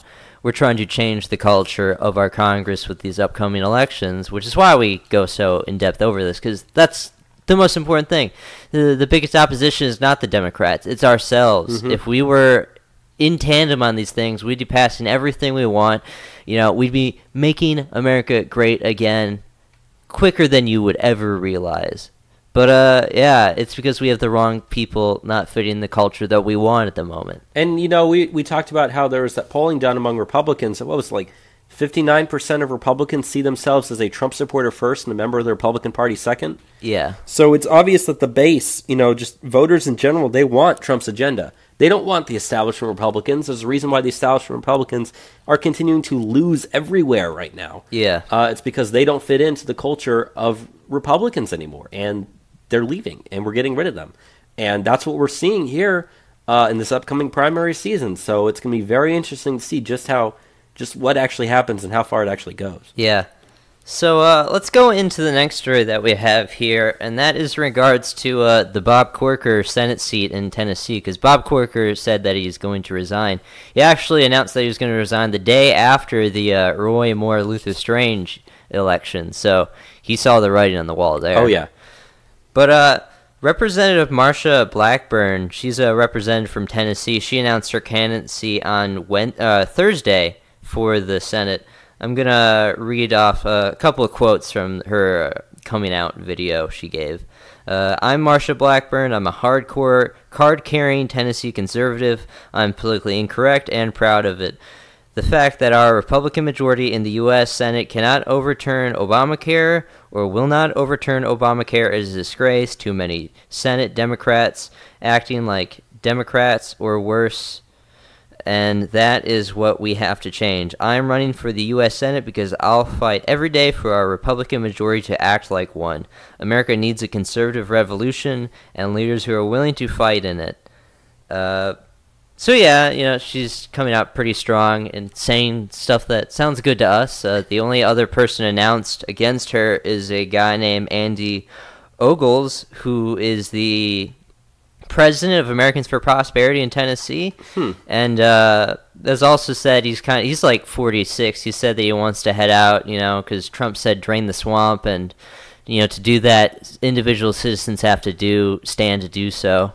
So he would also be a good guy to get as well. But both people are running for the seat at the moment. As far as at least the Republican primary is concerned, seem pretty good out there.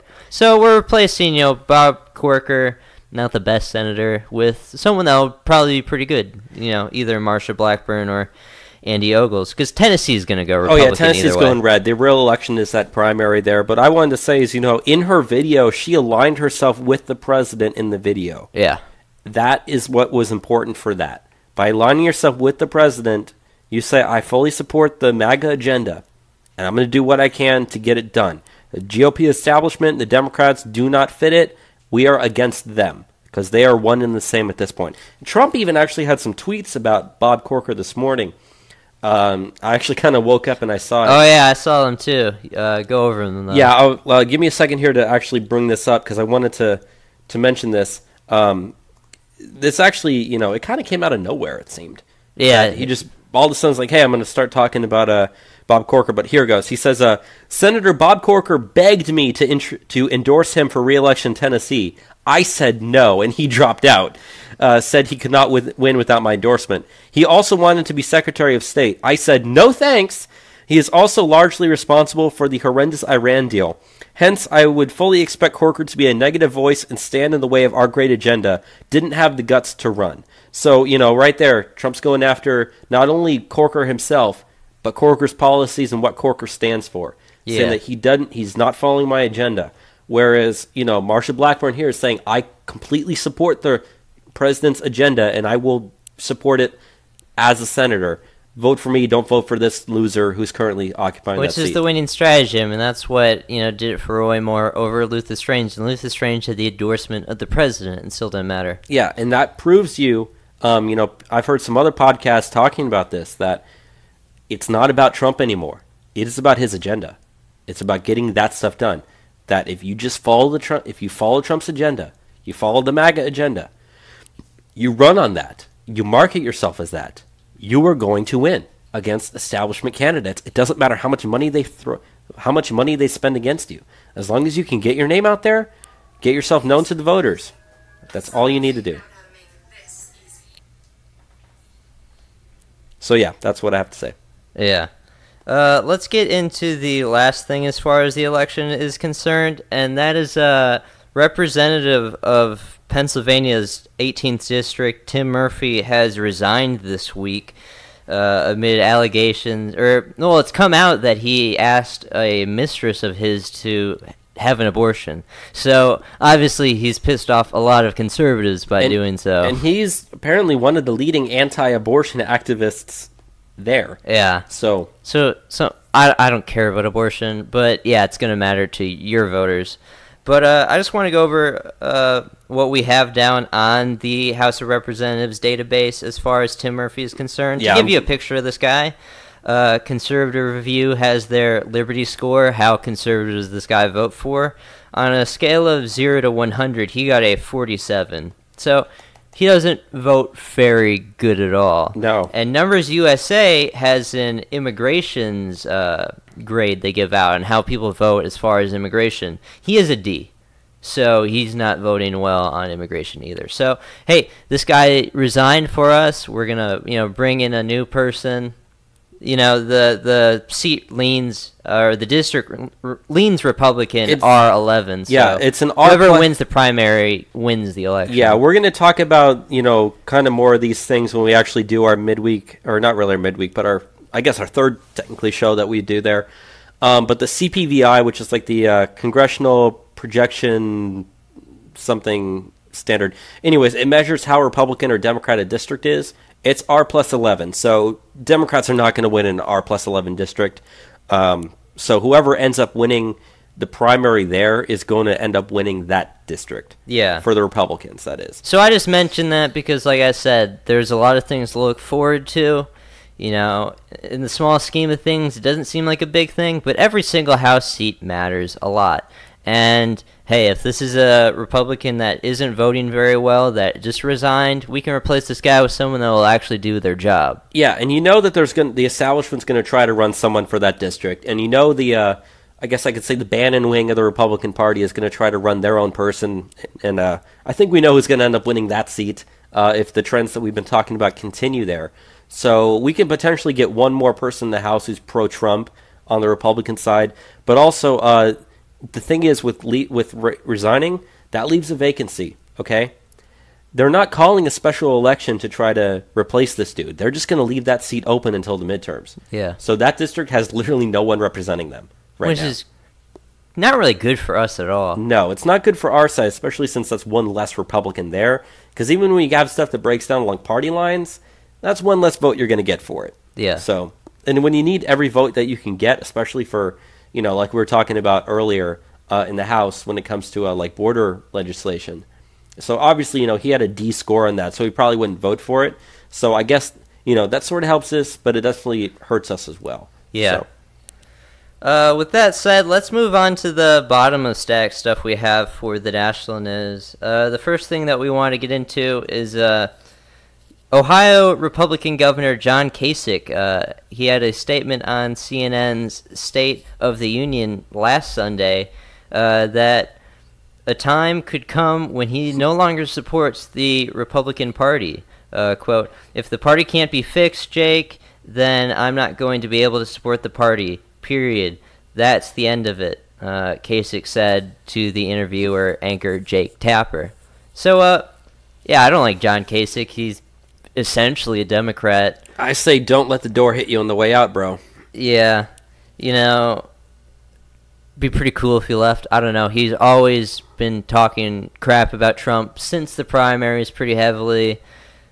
I don't really understand why people even ever supported him. I have met people that support John Kasich. It's weird, but I don't know. The only state he won in the primaries was his home state, and then Trump won that state by a bigger margin than he won that state. It's funny, too, when he stayed in the election even though he had no path to victory.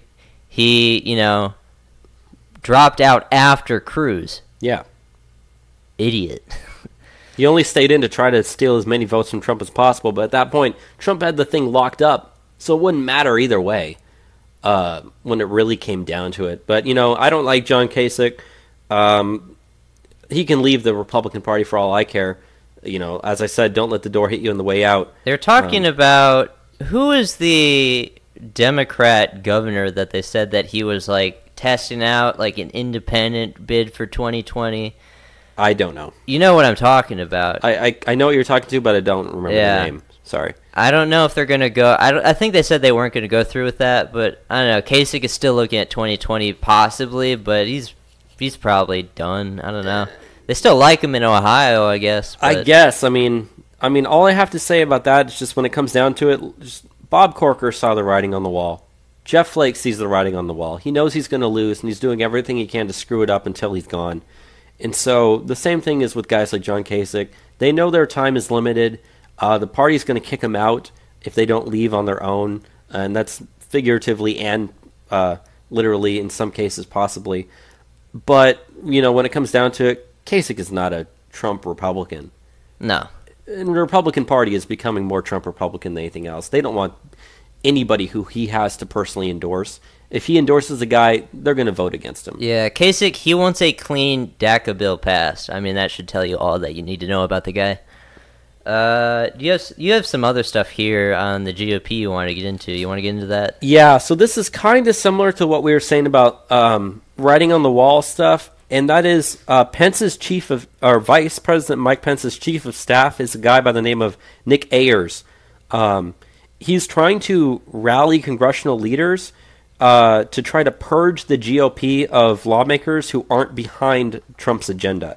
Now, this is kind of like, closed-door, secret backdoor meetings, but that's pretty much what he's trying to do is get them to kick out the establishment candidates, which, when you're running up against the establishment, that's very hard to do from within, but that's pretty much what it's come down to, is that he's trying to convince the pro-Trump people in Congress to rally together, try to get the anti-Trump people to leave, so, guys like Bob Corker, stuff like that, convince them that their time is up, possibly go out, endorse the pro-Trump people in those districts if they're in your state, campaign for them, that sort of stuff. Do everything you can to get the establishment candidates out and the pro-Trump candidates in.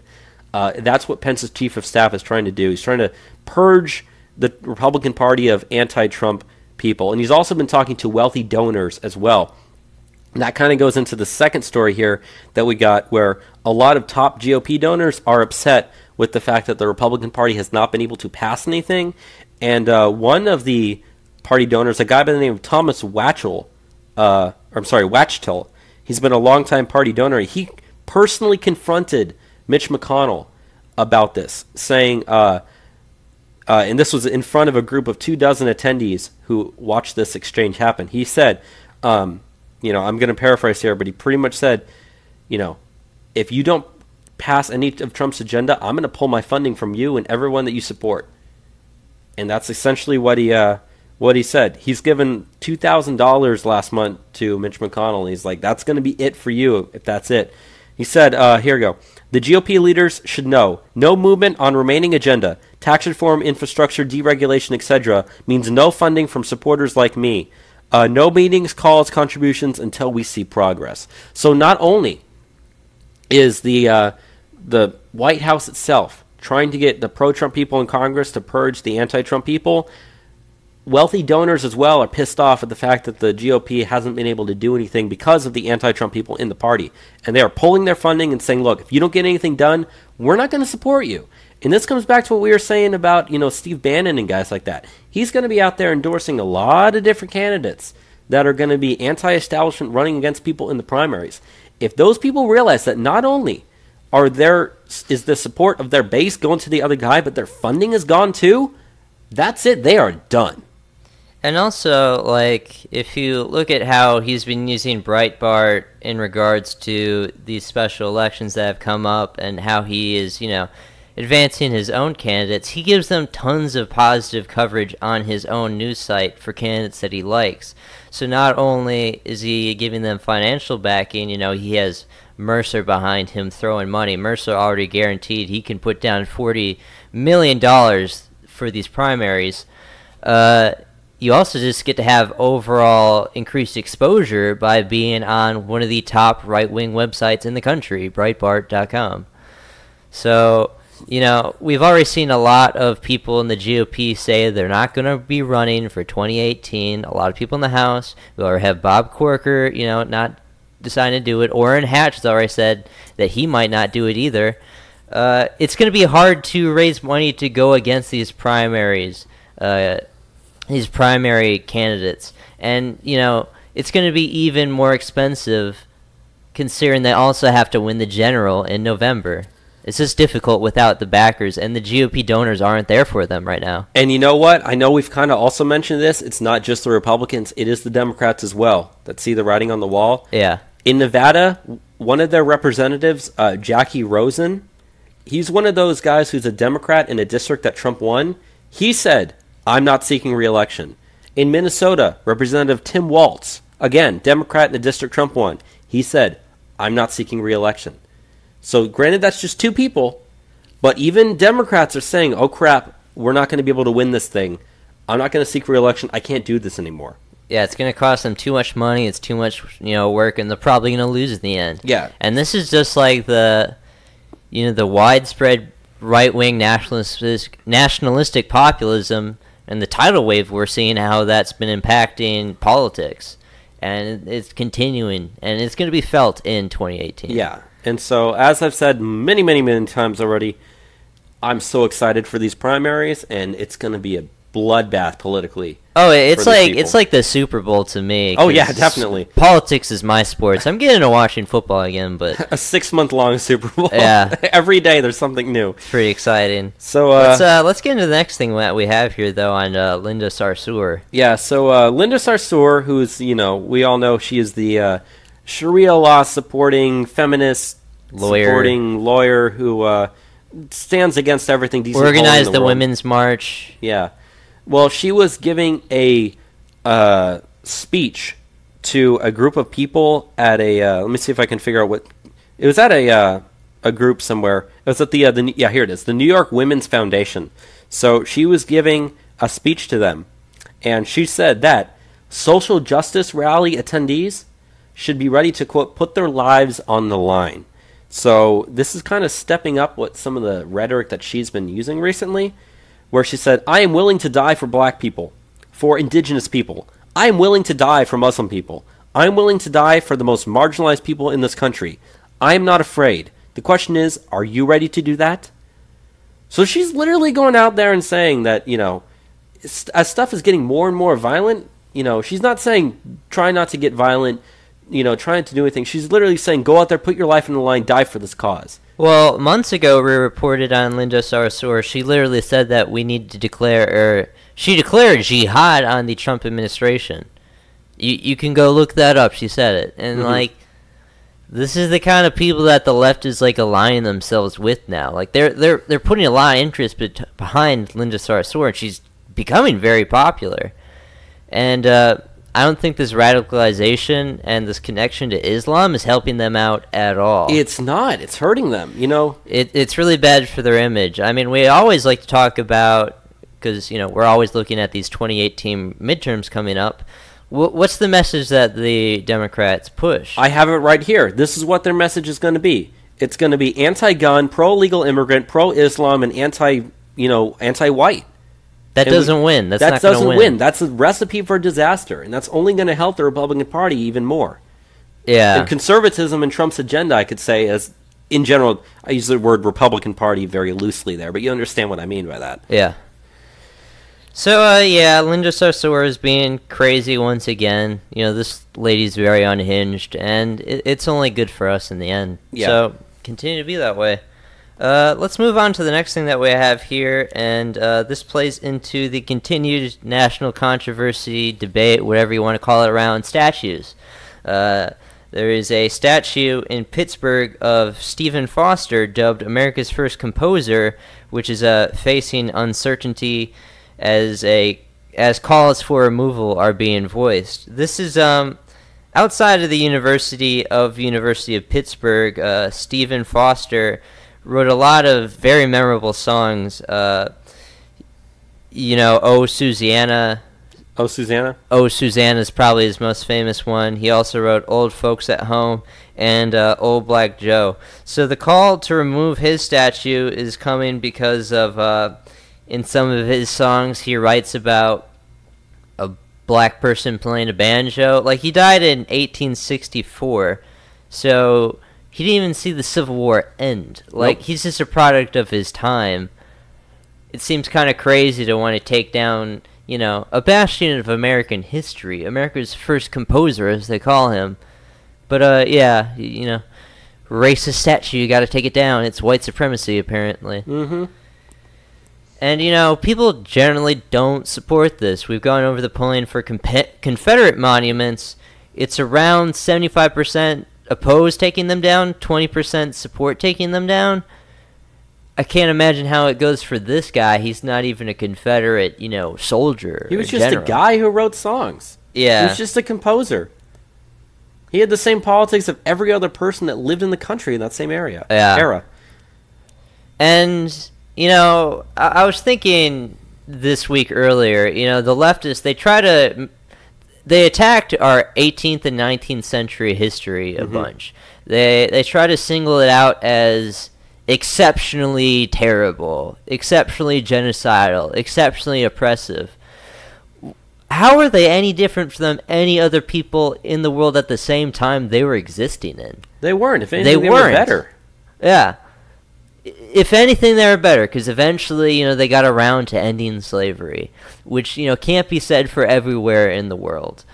But it's this change of history and changing the narrative of how we view history that's bringing about, these calls for removal of statues. Remember, they said they're trying to correct history. Yes, they're trying to correct history by destroying history. Yeah. It's insane, but it's not, widely popular. And as we said, what are the Democrats running on? They also get to be lumped in with anti-history at this point. So, I don't want the statue to come down, but I don't know, maybe it will. If anything, we should move it here to our town, because I would appreciate it in my backyard. I would appreciate the statue. We can have it. So the next story that we have is regarding another statue. You may remember, and so that Fearless Girl statue that's standing right in front of the Wall Street Bowl? Yeah. Well, the financial firm that was behind putting that up now has to pay $5 million for allegedly underpaying women and minorities. So it's a State Street Corp, which is the parent company of the investment firm that was behind the statue, has agreed to pay $5 million to more than 300 women and 15 black employees who says that they were paid less than their white male counterparts, according to a federal audit. And they said that this lawsuit's actually gone back like multiple years, so this is before they even got the idea of getting that that little, crappy little retarded little girl statue that they have there. They said the audit concluded that since at least December 1st, 2010, the company had discriminated against women in senior-level roles like the VP, the senior VP, and managing director by paying them lower base salaries, bonuses, and total compensation than their male colleagues. They found that they also did it to 15 black employees who were at the vice president level. So in total, the $5 million includes $4.5 million in back pay and $500,000 in interest. So yeah, if they really cared about women and minorities that much, then they wouldn't have underpaid them, and now they're being forced to pay $5 million in order to correct that mistake. Yeah, the statue was a big virtue signal, as, most of how it usually goes when people do things like this. They try to uphold this, statue of that little girl they put in front of the bull. So much, so empowering, we're great fighters for women and stuff. We stand up for them. They don't. I'll tell you what that statue does. Just think about the optics of that statue. You have a little girl standing in front of a big charging bull. She's trying to be all defiant and fearless. You know what that signals to me? What? That shows that feminism is trying to get in the way of progress in the economy. Which is kind of true. And it thinks it's going to win, but you know what that bull is going to do? It is going to trample right over her. There's no way that you're going to be able to stop that. So, yeah, kind of a funny story there. Let's go on to the next story that we have here. So the next story we have is kind of a flashback from the past that's kind of finally making its way back into the news, and that is Sergeant Bowe Bergdahl. Now, if you remember, Sergeant Bowe Bergdahl back in 2009 was the guy who deserted his post in Afghanistan and was then captured by the enemy. So he's been, and he was held captive by enemy forces out there for like 5 years or so.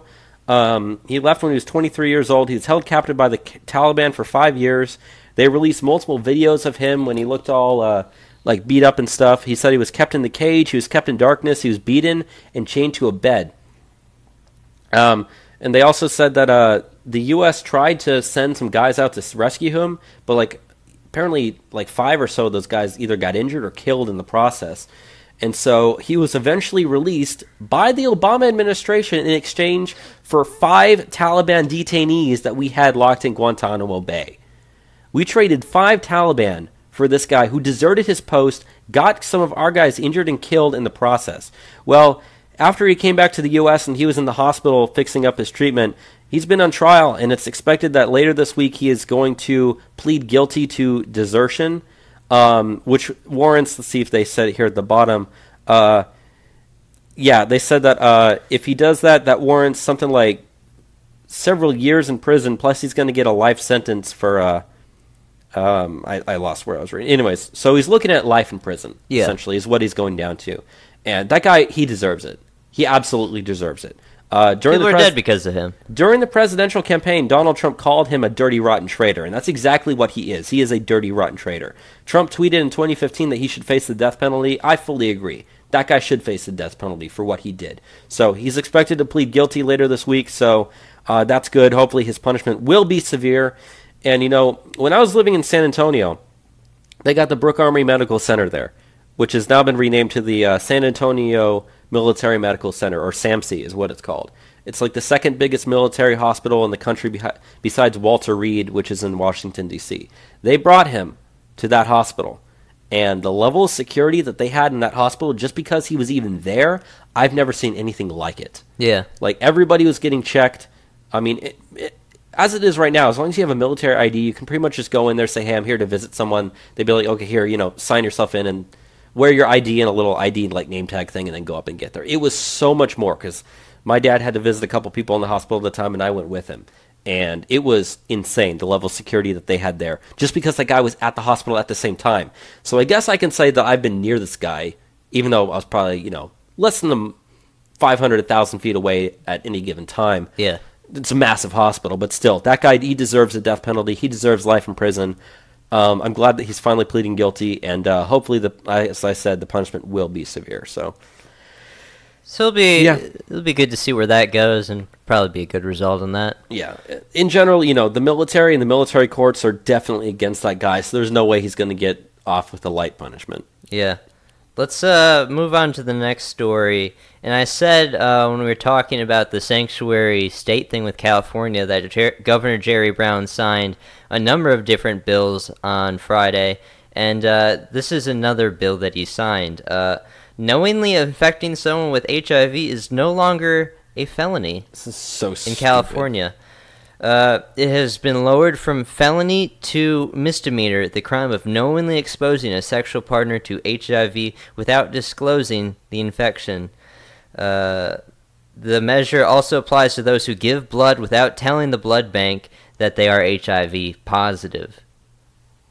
That's what should warrant the death penalty, I'll tell you that. Yeah. It's really, really, really messed up. So this is a bill pushed by... Well, it was authored by State Senator Scott Wiener of San Francisco and Assemblyman Todd Gloria of San Diego, both Democrats. Let me give you a little statement from Scott Wiener there. Quote, today California took a major step towards treating HIV as a public health issue instead of treating people living with HIV as criminals. HIV should be treated like all other serious infectious diseases, and that's what SB 239 does.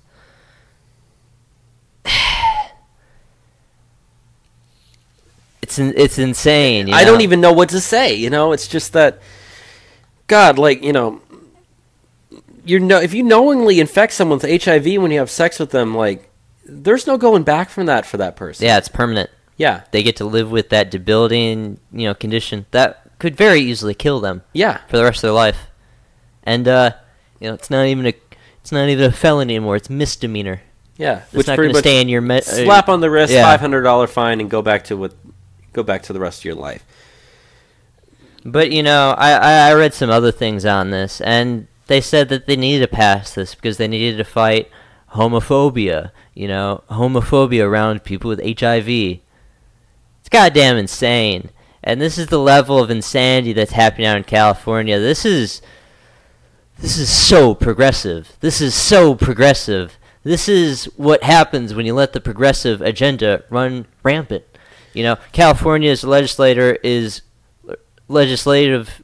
know, what is the word? Body? Legislative body is all Democrat. It's House. They control every level of California. And this is the kind of stuff they come up with when you let them do what they want to do. Yeah, and I got made fun of by some people in one of my classes right when I called California a backward state. They thought that I was joking. They were like, "No, Mississippi, Alabama, those are backward states."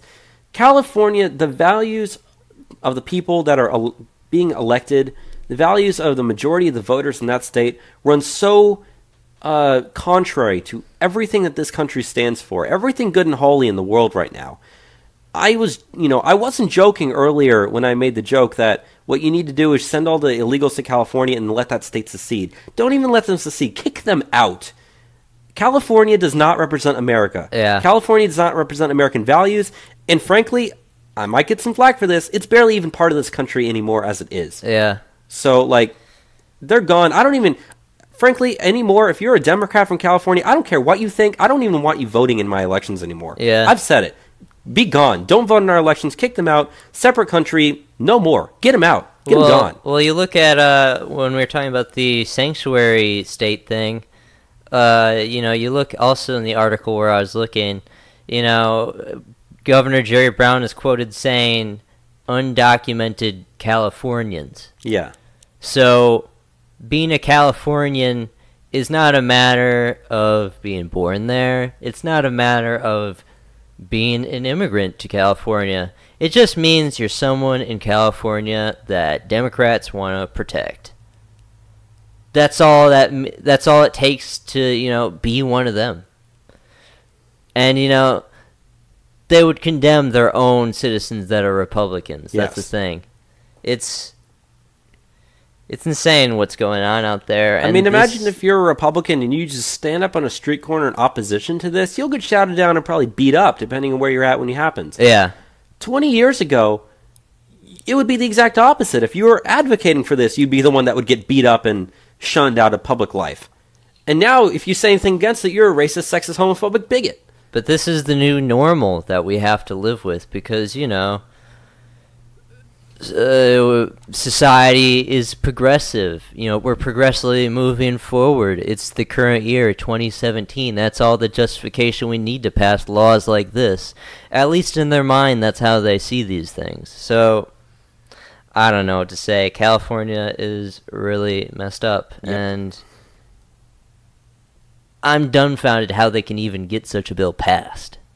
But apparently, this is what they want to do out there. So, okay. Let's move on to the next story that you have here. To the next thing. So, 3 individuals have been charged in plotting a ISIS attack in New York City.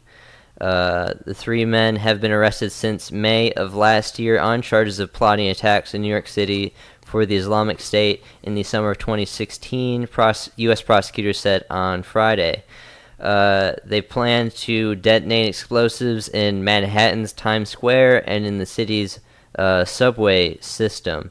One of the men is 19-year-old Canadian citizen Abdulrahman al-Banashawa, and he has been in U.S. custody since May of 2016.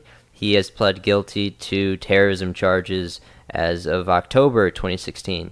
Talahan Haroon, a 19-year-old U.S. citizen, was arrested in Pakistan, where he lives, around September 2016, and Russell Salik, a 37-year-old citizen of the Philippines, was arrested in that country in April of this year.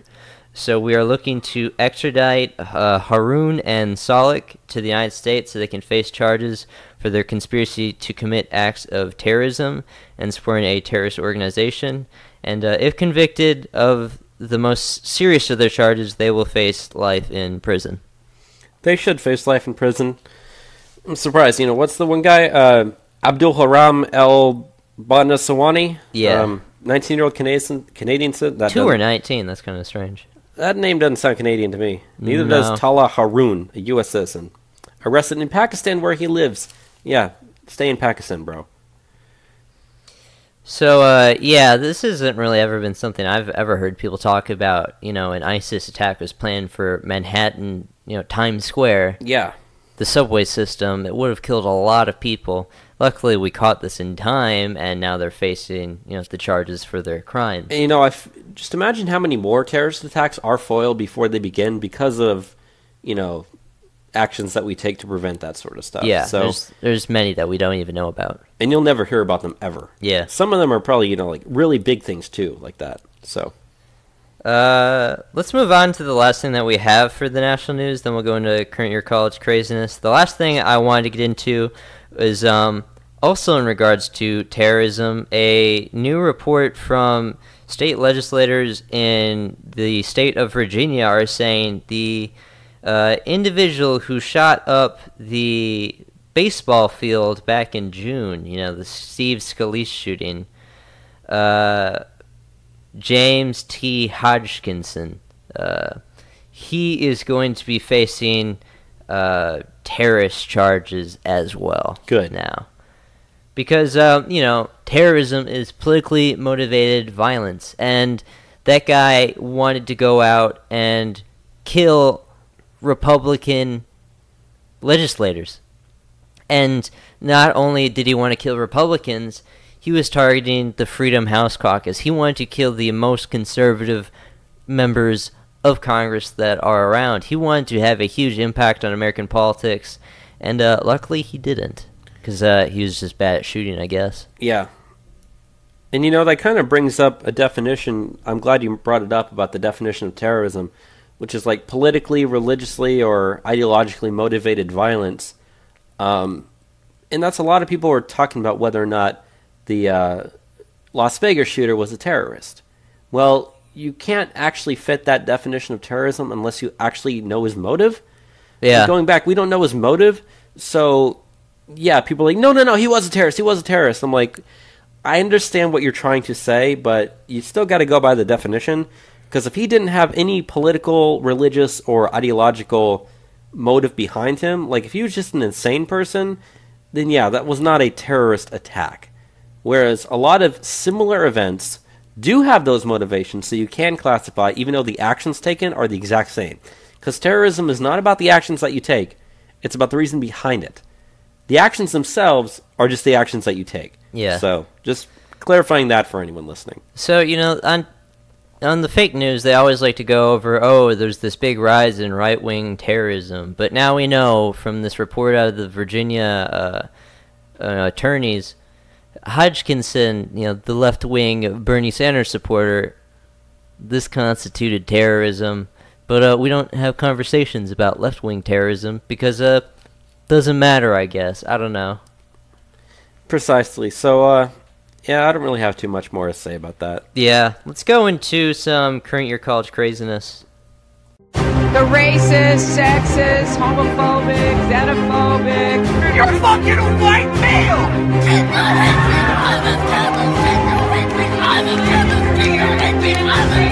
The assumption that women are naturally better caregivers is part of patriarchy.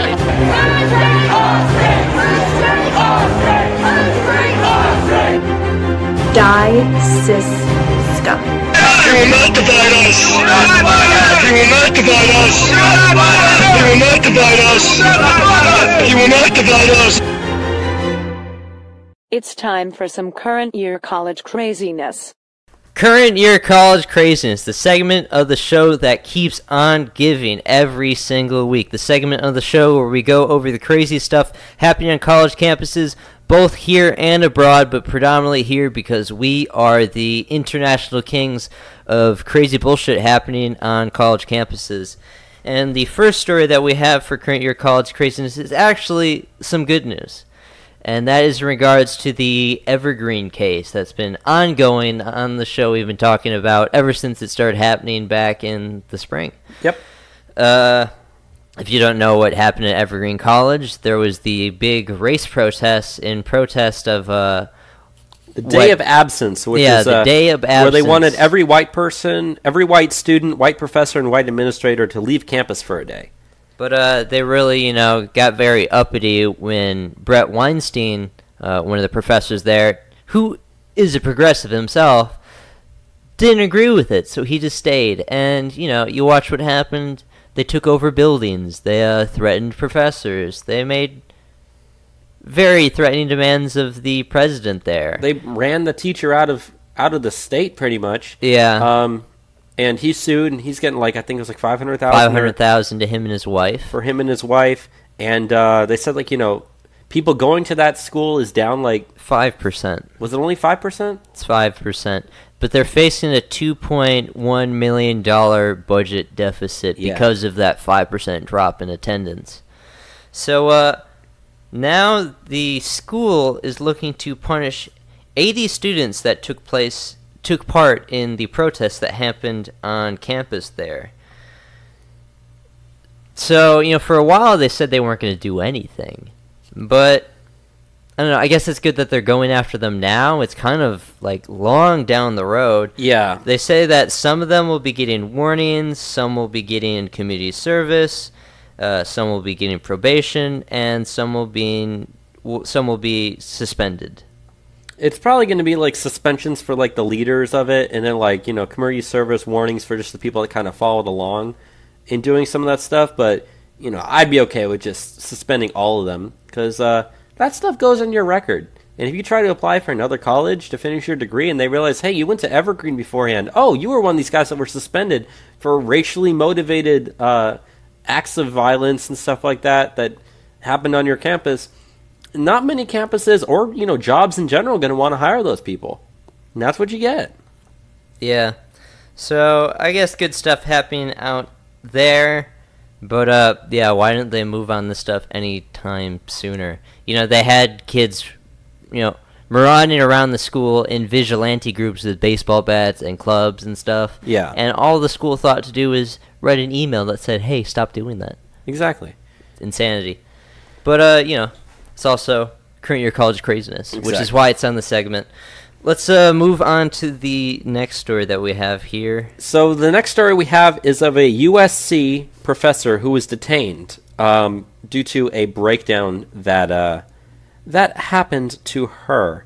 So what ended up happening was there was a professor at USC who suffered some sort of episode, and a female faculty member apparently started yelling about an active shooter in the school and started causing everybody to panic.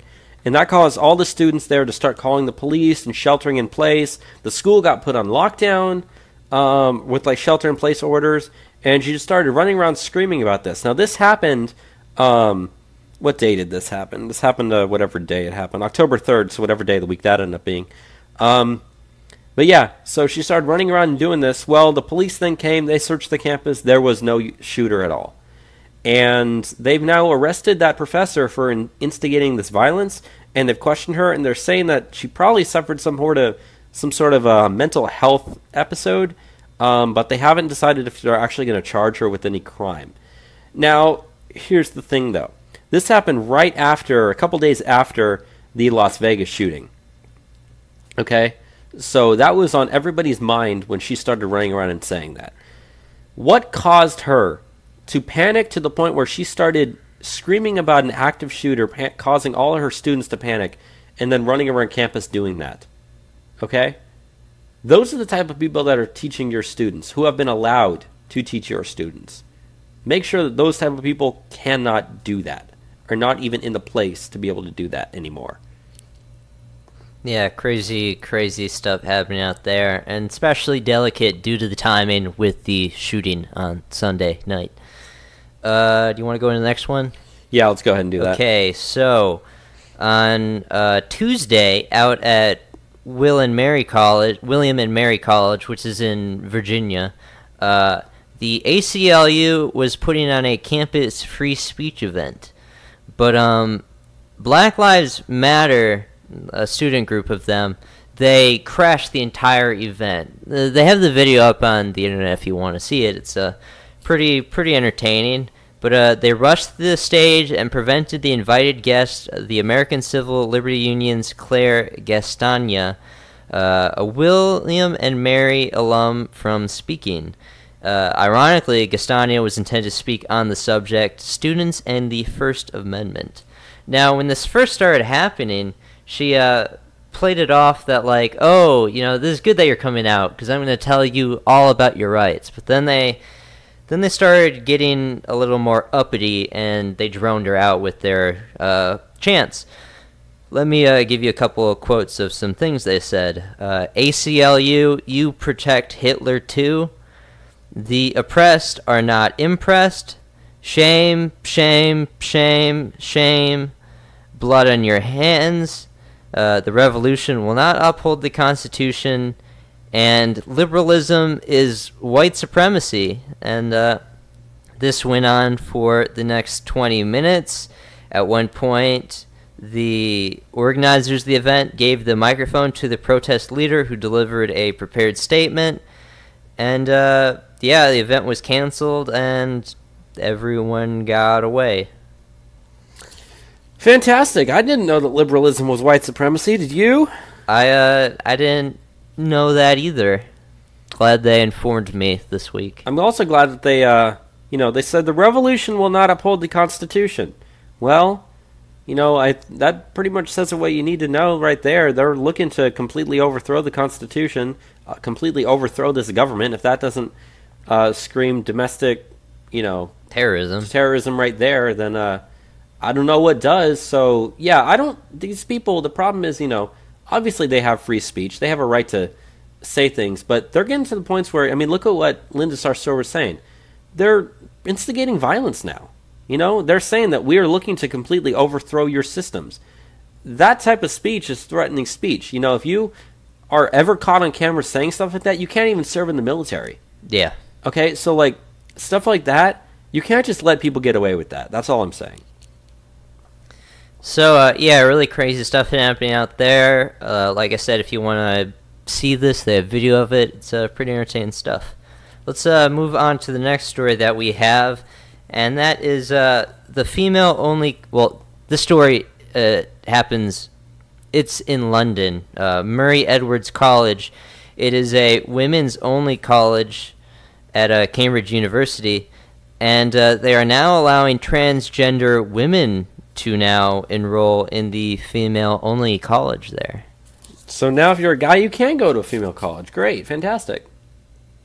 The college president, Barbara Stocking, said in a statement that, quote, "We are a college that is open to all outstanding young women, and so it is absolutely right, both legally and within our set of values, for anyone who identifies as female to be able to apply to study with us." Well, that's great, because I guess, are they going to have to make separate bathrooms for them too? Or are they going to be able to just only use the women's bathrooms? Well, they identify as women, so they can use the women's bathroom? I guess they get to use the women's bathroom there. Not going to have any urinals, I bet. No. Imagine how, they make the joke that women's bathroom, the lines to those are long enough as it is. Now you got to have guys going there too, jeez. It's kind of weird. I don't know. You think back 10 years ago, I would have never even imagined people would be talking about transgenderism like the way they are now. But, yeah, this is apparently the new normal? I guess.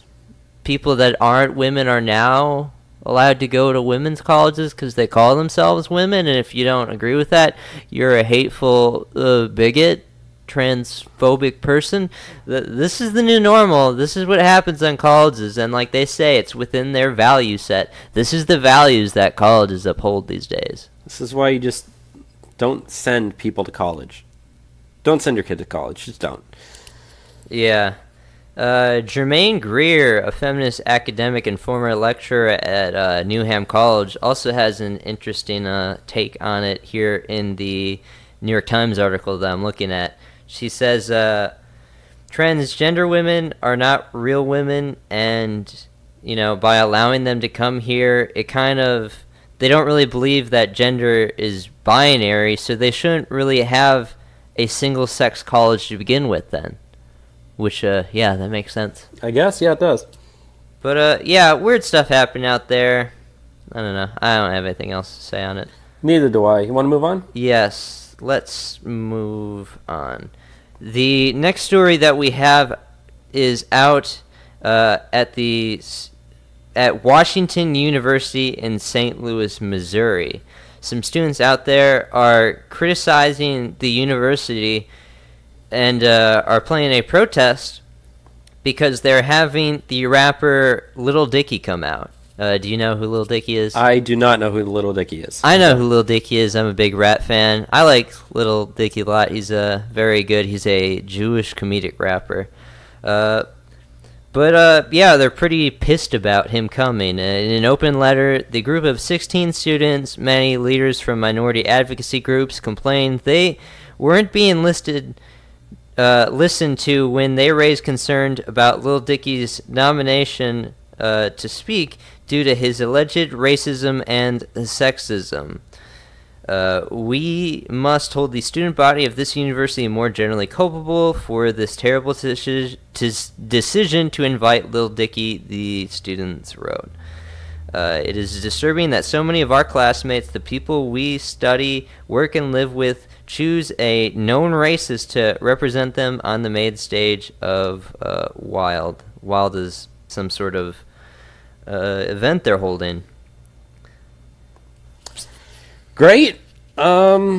It's kind of like they're attacking him for like misogynistic and sexist lyrics, but like they wouldn't attack black rappers for this at all. No, of course they wouldn't. They obviously overlooked that, and I mean, I wouldn't be surprised if many of the people making complaints against Lil Dicky going there listen to black rappers. They probably say do. misogynistic things, and they don't care.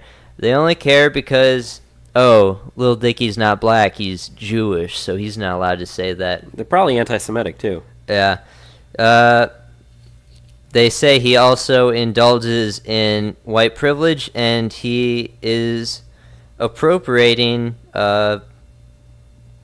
black culture by being a rapper and making personal gains off of black culture and twist in hip-hop culture.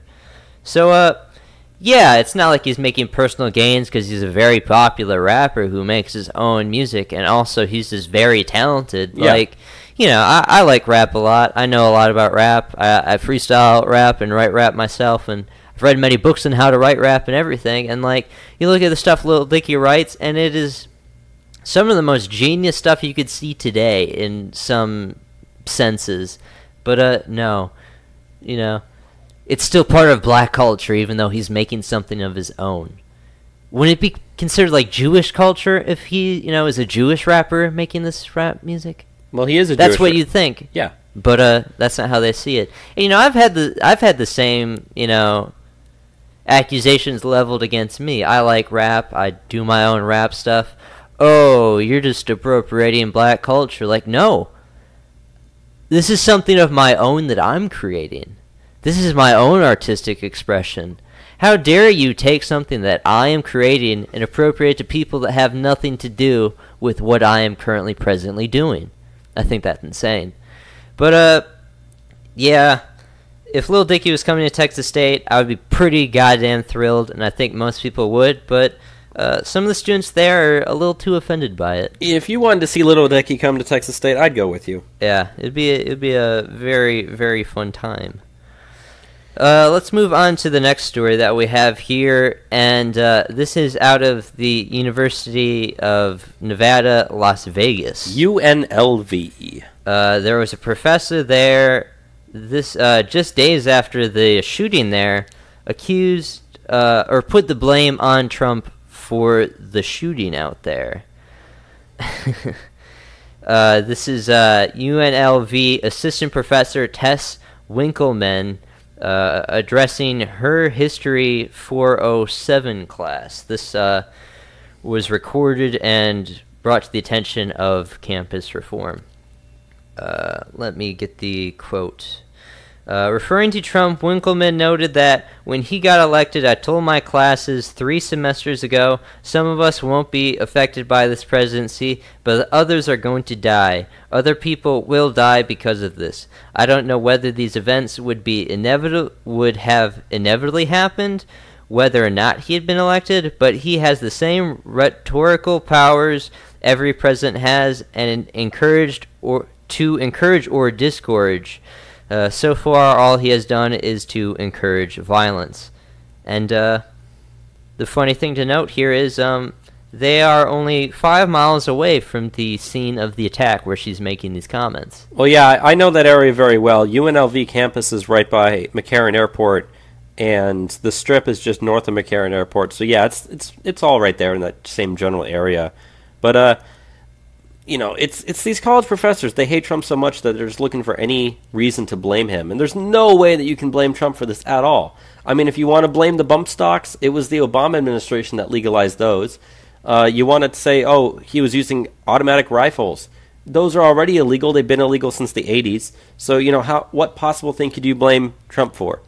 They Nothing. say that his rhetoric promotes violence, and that's why we've seen violence. Right, and that's why it was, mainly Trump supporters that got killed in that crowd. So if he was promoting violence, if anything, this was a person that was trying to kill Trump supporters themselves. So that was a person from your side, referring to that professor, Yeah. So there's no way. And why is she even bringing this up in a history class to begin with? She's just going off on politically, motivated rants in front of the kids. But this is stuff that, professors in colleges do all the time. Yeah. They just run their mouth. And you know what? They're protected because they have tenure. Mm-hmm. And that's why they feel emboldened to do this stuff. I mean, I've thought and said for quite a while now, the best thing that we could do to fix, academia is just get rid of tenure. These people should have, to suffer the consequences of what they say. Exactly.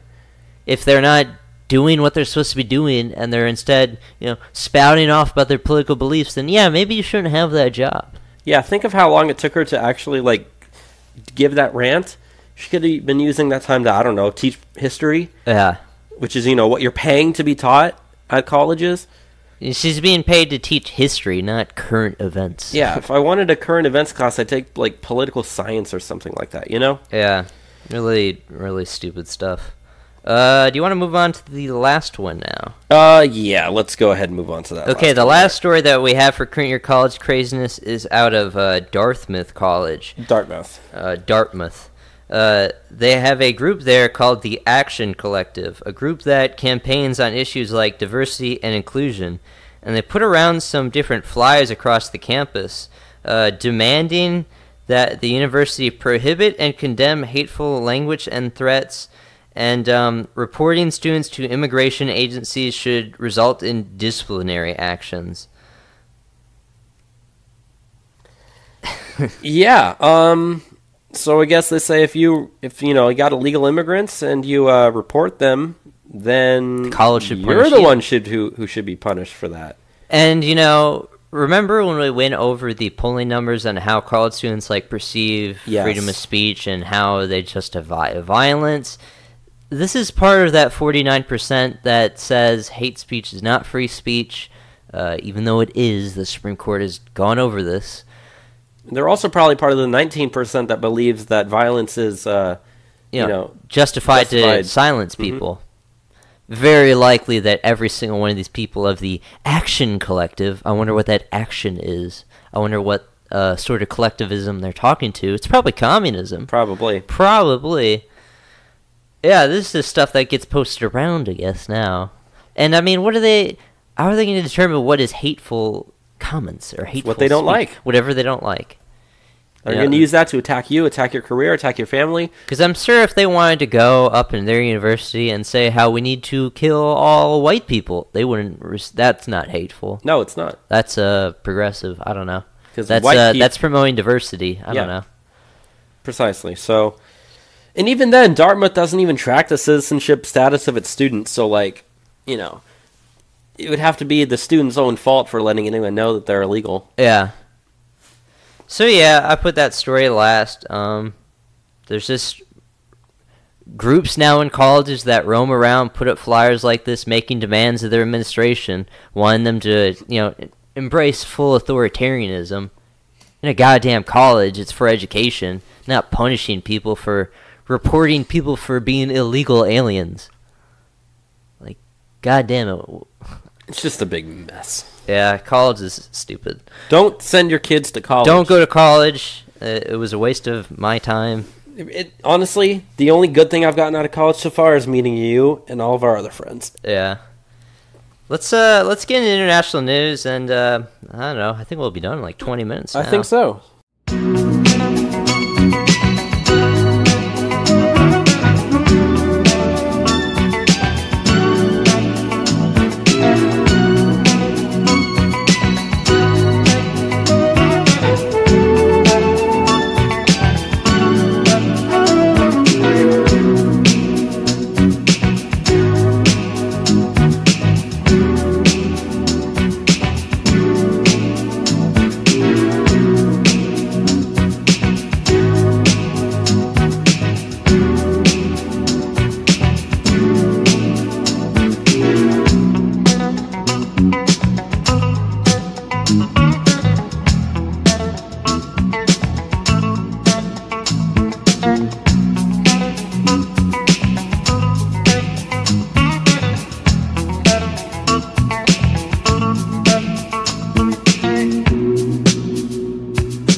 Okay, so the first story that we have for international news, we're going to Europe, and the United Kingdom this week has set new laws to where if you view any sort of quote-unquote far-right propaganda online, you could be facing up to 15 years in prison.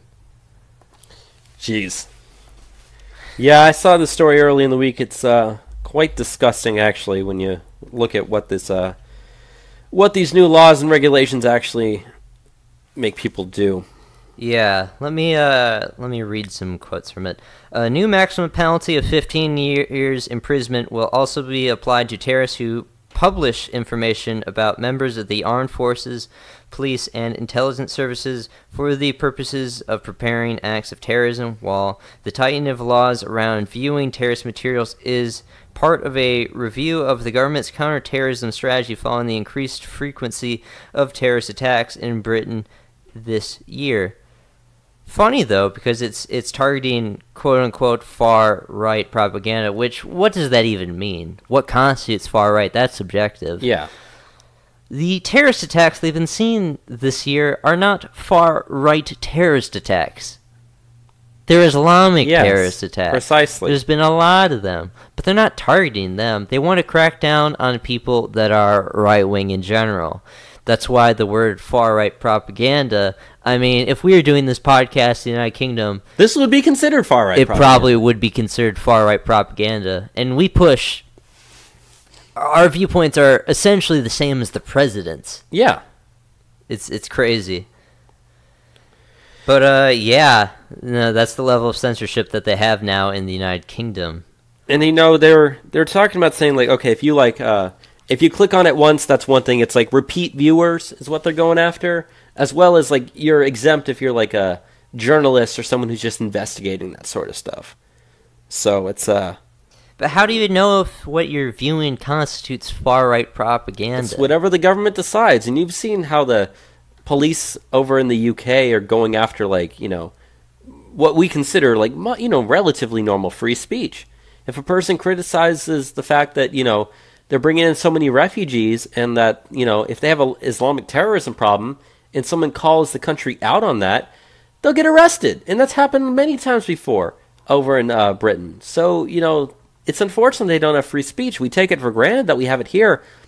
But yeah, like you said, our podcast would be considered far-right propaganda, and we're not even, like, extreme on any of our viewpoints.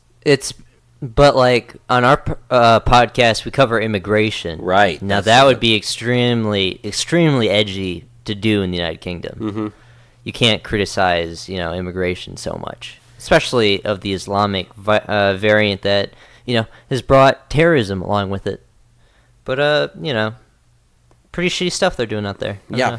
So, let's move on to the next story in Europe, and this is out in Romania. Romania is actually getting ready to hold a referendum to amend the constitution to prohibit gay marriage. The move is sure to pass and will make it extremely difficult for any future government to impose gay marriage against the will of the people out there. It's interesting. It seems like every other country on Earth is becoming more and more progressive, but they're pretty much just giving a FU to that. Yeah, out there in Eastern Europe, they don't care at all. And, gay marriage out here in the United States only got legalized, 2-3 years ago now? Summer of 2015. 2015, so 3 years 2 ago. 2 years. 2 years. That wasn't through referendum. No, that had to go through the courts. Yeah. I mean, remember, even in California, they had that statewide referendum to try to pass get there. it, and it did not pass. Even in California, it did not pass. It had to go through the courts. If you left gay marriage up to referendum in the United States, it would have never passed. No. They could only do it through... I mean, it went to the Supreme Court. There's nothing in the Constitution that even says... It was a 5-4 vote. Yeah. One vote. There's nothing in the Constitution that even talks about gay marriage. I don't know how they gleamed that out of it.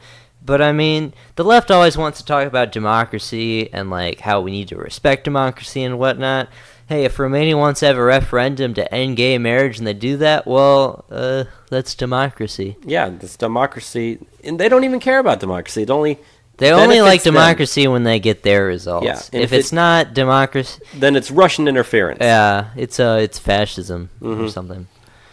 So, yeah, that's going to happen.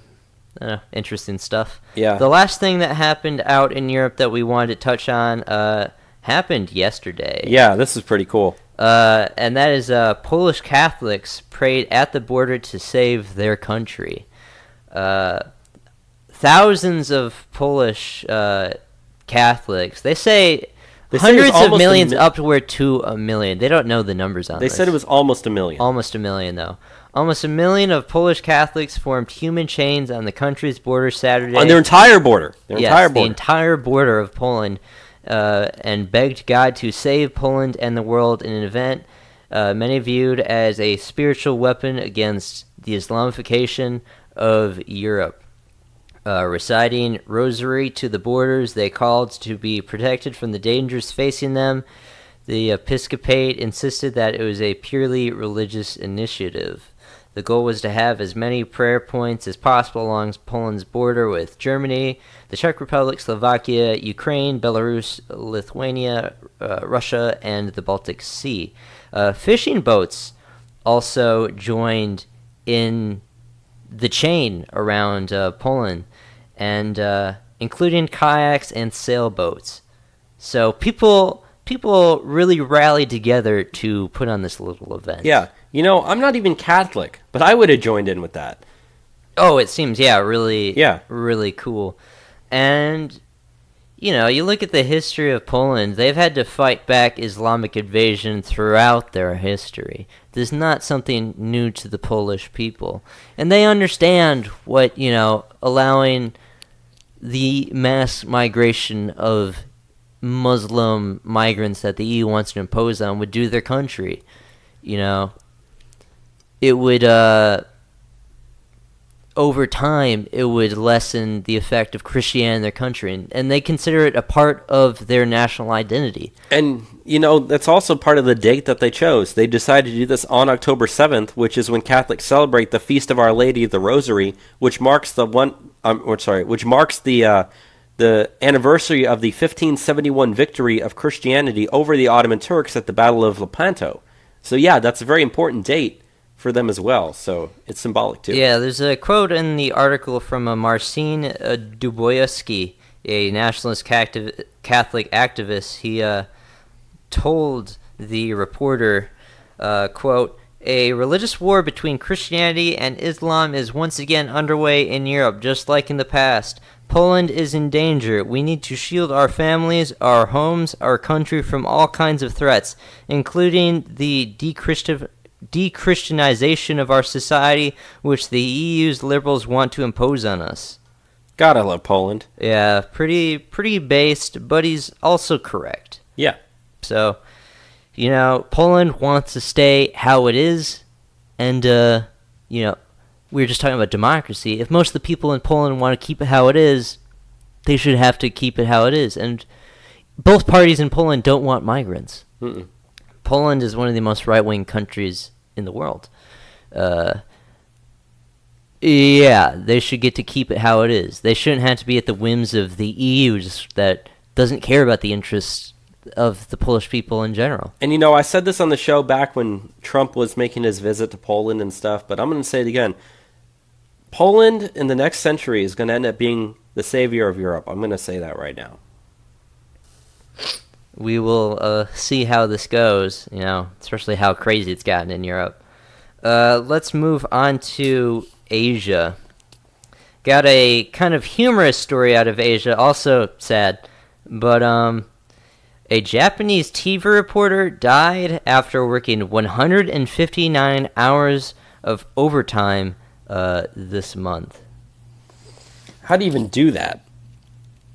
I do not know. His name was Mirwa Sato. He died at age 31 of congestive heart failure after working extremely long month leading up to Japan's Tokyo Metropolitan Assembly election and the House of Councilors election. So the dude was just working super hard, and he had heart problems. The Daily Beast also reported earlier this year on the culture of working too much in Japan, which led to 93 workers committing suicide in 2015. So this is the culture that they have out there, just to work to their death. Yeah, literally. Yeah, it's not something that we have here. But, yeah, a strange story. I don't know. 159 hours of overtime in 1 month. Only 2 days off. I can't even imagine. I can't even imagine doing that myself. No. Anything close to that. Not at all. Want to move on to North America and South America? Let's go ahead and do it. So I guess I can say the first story we got here. So Canada is continuing to see refugees flooding over their borders. Now, we actually kind of reported on this last week, or possibly the week before, about the number of migrants that are crossing into Canada recently and how it increased by 80% in the month of August. Well, we have some updated numbers here. So far this year, over 13,000 people have illegally crossed the border into Canada. That alone already, through the end of September, is more than 5 times the number of people who crossed the border illegally into Canada in 2016. Man. Yeah, so, they said more than 5,700 crossed in August alone. So, yeah, that is really, really bad. And, it's only getting worse. And, Justin Trudeau wanted to be the one who was like, hey, you have a home here in Canada. We'll take you all in. But now they're getting to the point where they're even starting to have to, put border security up and have, policing centers and places for those people to go because they can't house them. They can't deal with the inflow. It's easy to talk the talk, but it's difficult to walk the walk. It's easy to make statements where you say, oh, I'm better than Donald Trump. I'll take in all the immigrants. I'll take in all the refugees. But in actuality, Canada doesn't have the infrastructure to handle all of the illegal immigrants they have at the moment. Hell, the U.S. has more of an infrastructure ready to handle it than they do. Yeah. They have 1/10 of our population. So, illegal aliens have an even bigger impact on their society than they do on ours. Yeah. So, interesting how that's going on with them. And, good luck with that, Canada. So you reap what you sow. Let's go on to the Middle East now. I have the story on this. The State Department approved a $15 billion sale of THAAD missile defense to Saudi Arabia, the Pentagon reported this week. The U.S. approved the sale of the Terminal High Altitude Air Defense THAAD to Saudi Arabia for estimated $15 billion at the end of the day after Saudi Arabia agreed to buy Russia's S-400 air defense system. So not only are the Saudi Arabians buying our defense systems, our air defense systems, they're also buying Russian air defense systems. Fantastic. So, yeah, not too much to say on it other than we're going to be getting a lot of money from it. The sale of the Russian air defense systems to Saudi Arabia is worth around $3 billion. I know Saudi Arabia spends something like 20-25% of their GDP on the military. They have one of the largest militaries in the world. Even though the only country that they're fighting is Yemen, which is not much of a fight at all. But, yeah, I guess it's good for our economy that we're selling them. Saudi Arabia is not a great country by any means. I don't even really feel that they're our allies, even though they are. But, I don't know. I don't mind selling them this stuff, really. I don't know. As long as that stuff doesn't get used against us or any of our allies, which, it probably will at some point. But that's a lot of people are concerned about that. Yeah. But anyways. I don't know. Let's get into the last thing that we have for the show this week, though. And it is out of Africa, which we don't always have a story for Africa. So it's kind of fun to have one. Yeah, so this is actually a very sad story, which, we normally like to end on a positive note, but we're ending on a sad note today. We should have did Poland last. I know, we should have. But whatever. We have a report that some special forces troops that we have in Niger were ambushed. 3 of them were killed and 2 were wounded. They were on a routine patrol with troops they were training near the border of Niger and Mali, about 120 miles north of the capital of Niamey. And they said they were attacked by militants who are friends with Al-Qaeda in the Islamic Maghreb, which is an affiliate of Al-Qaeda. 2 Green Berets were wounded, 3 Green Berets were killed in the attack.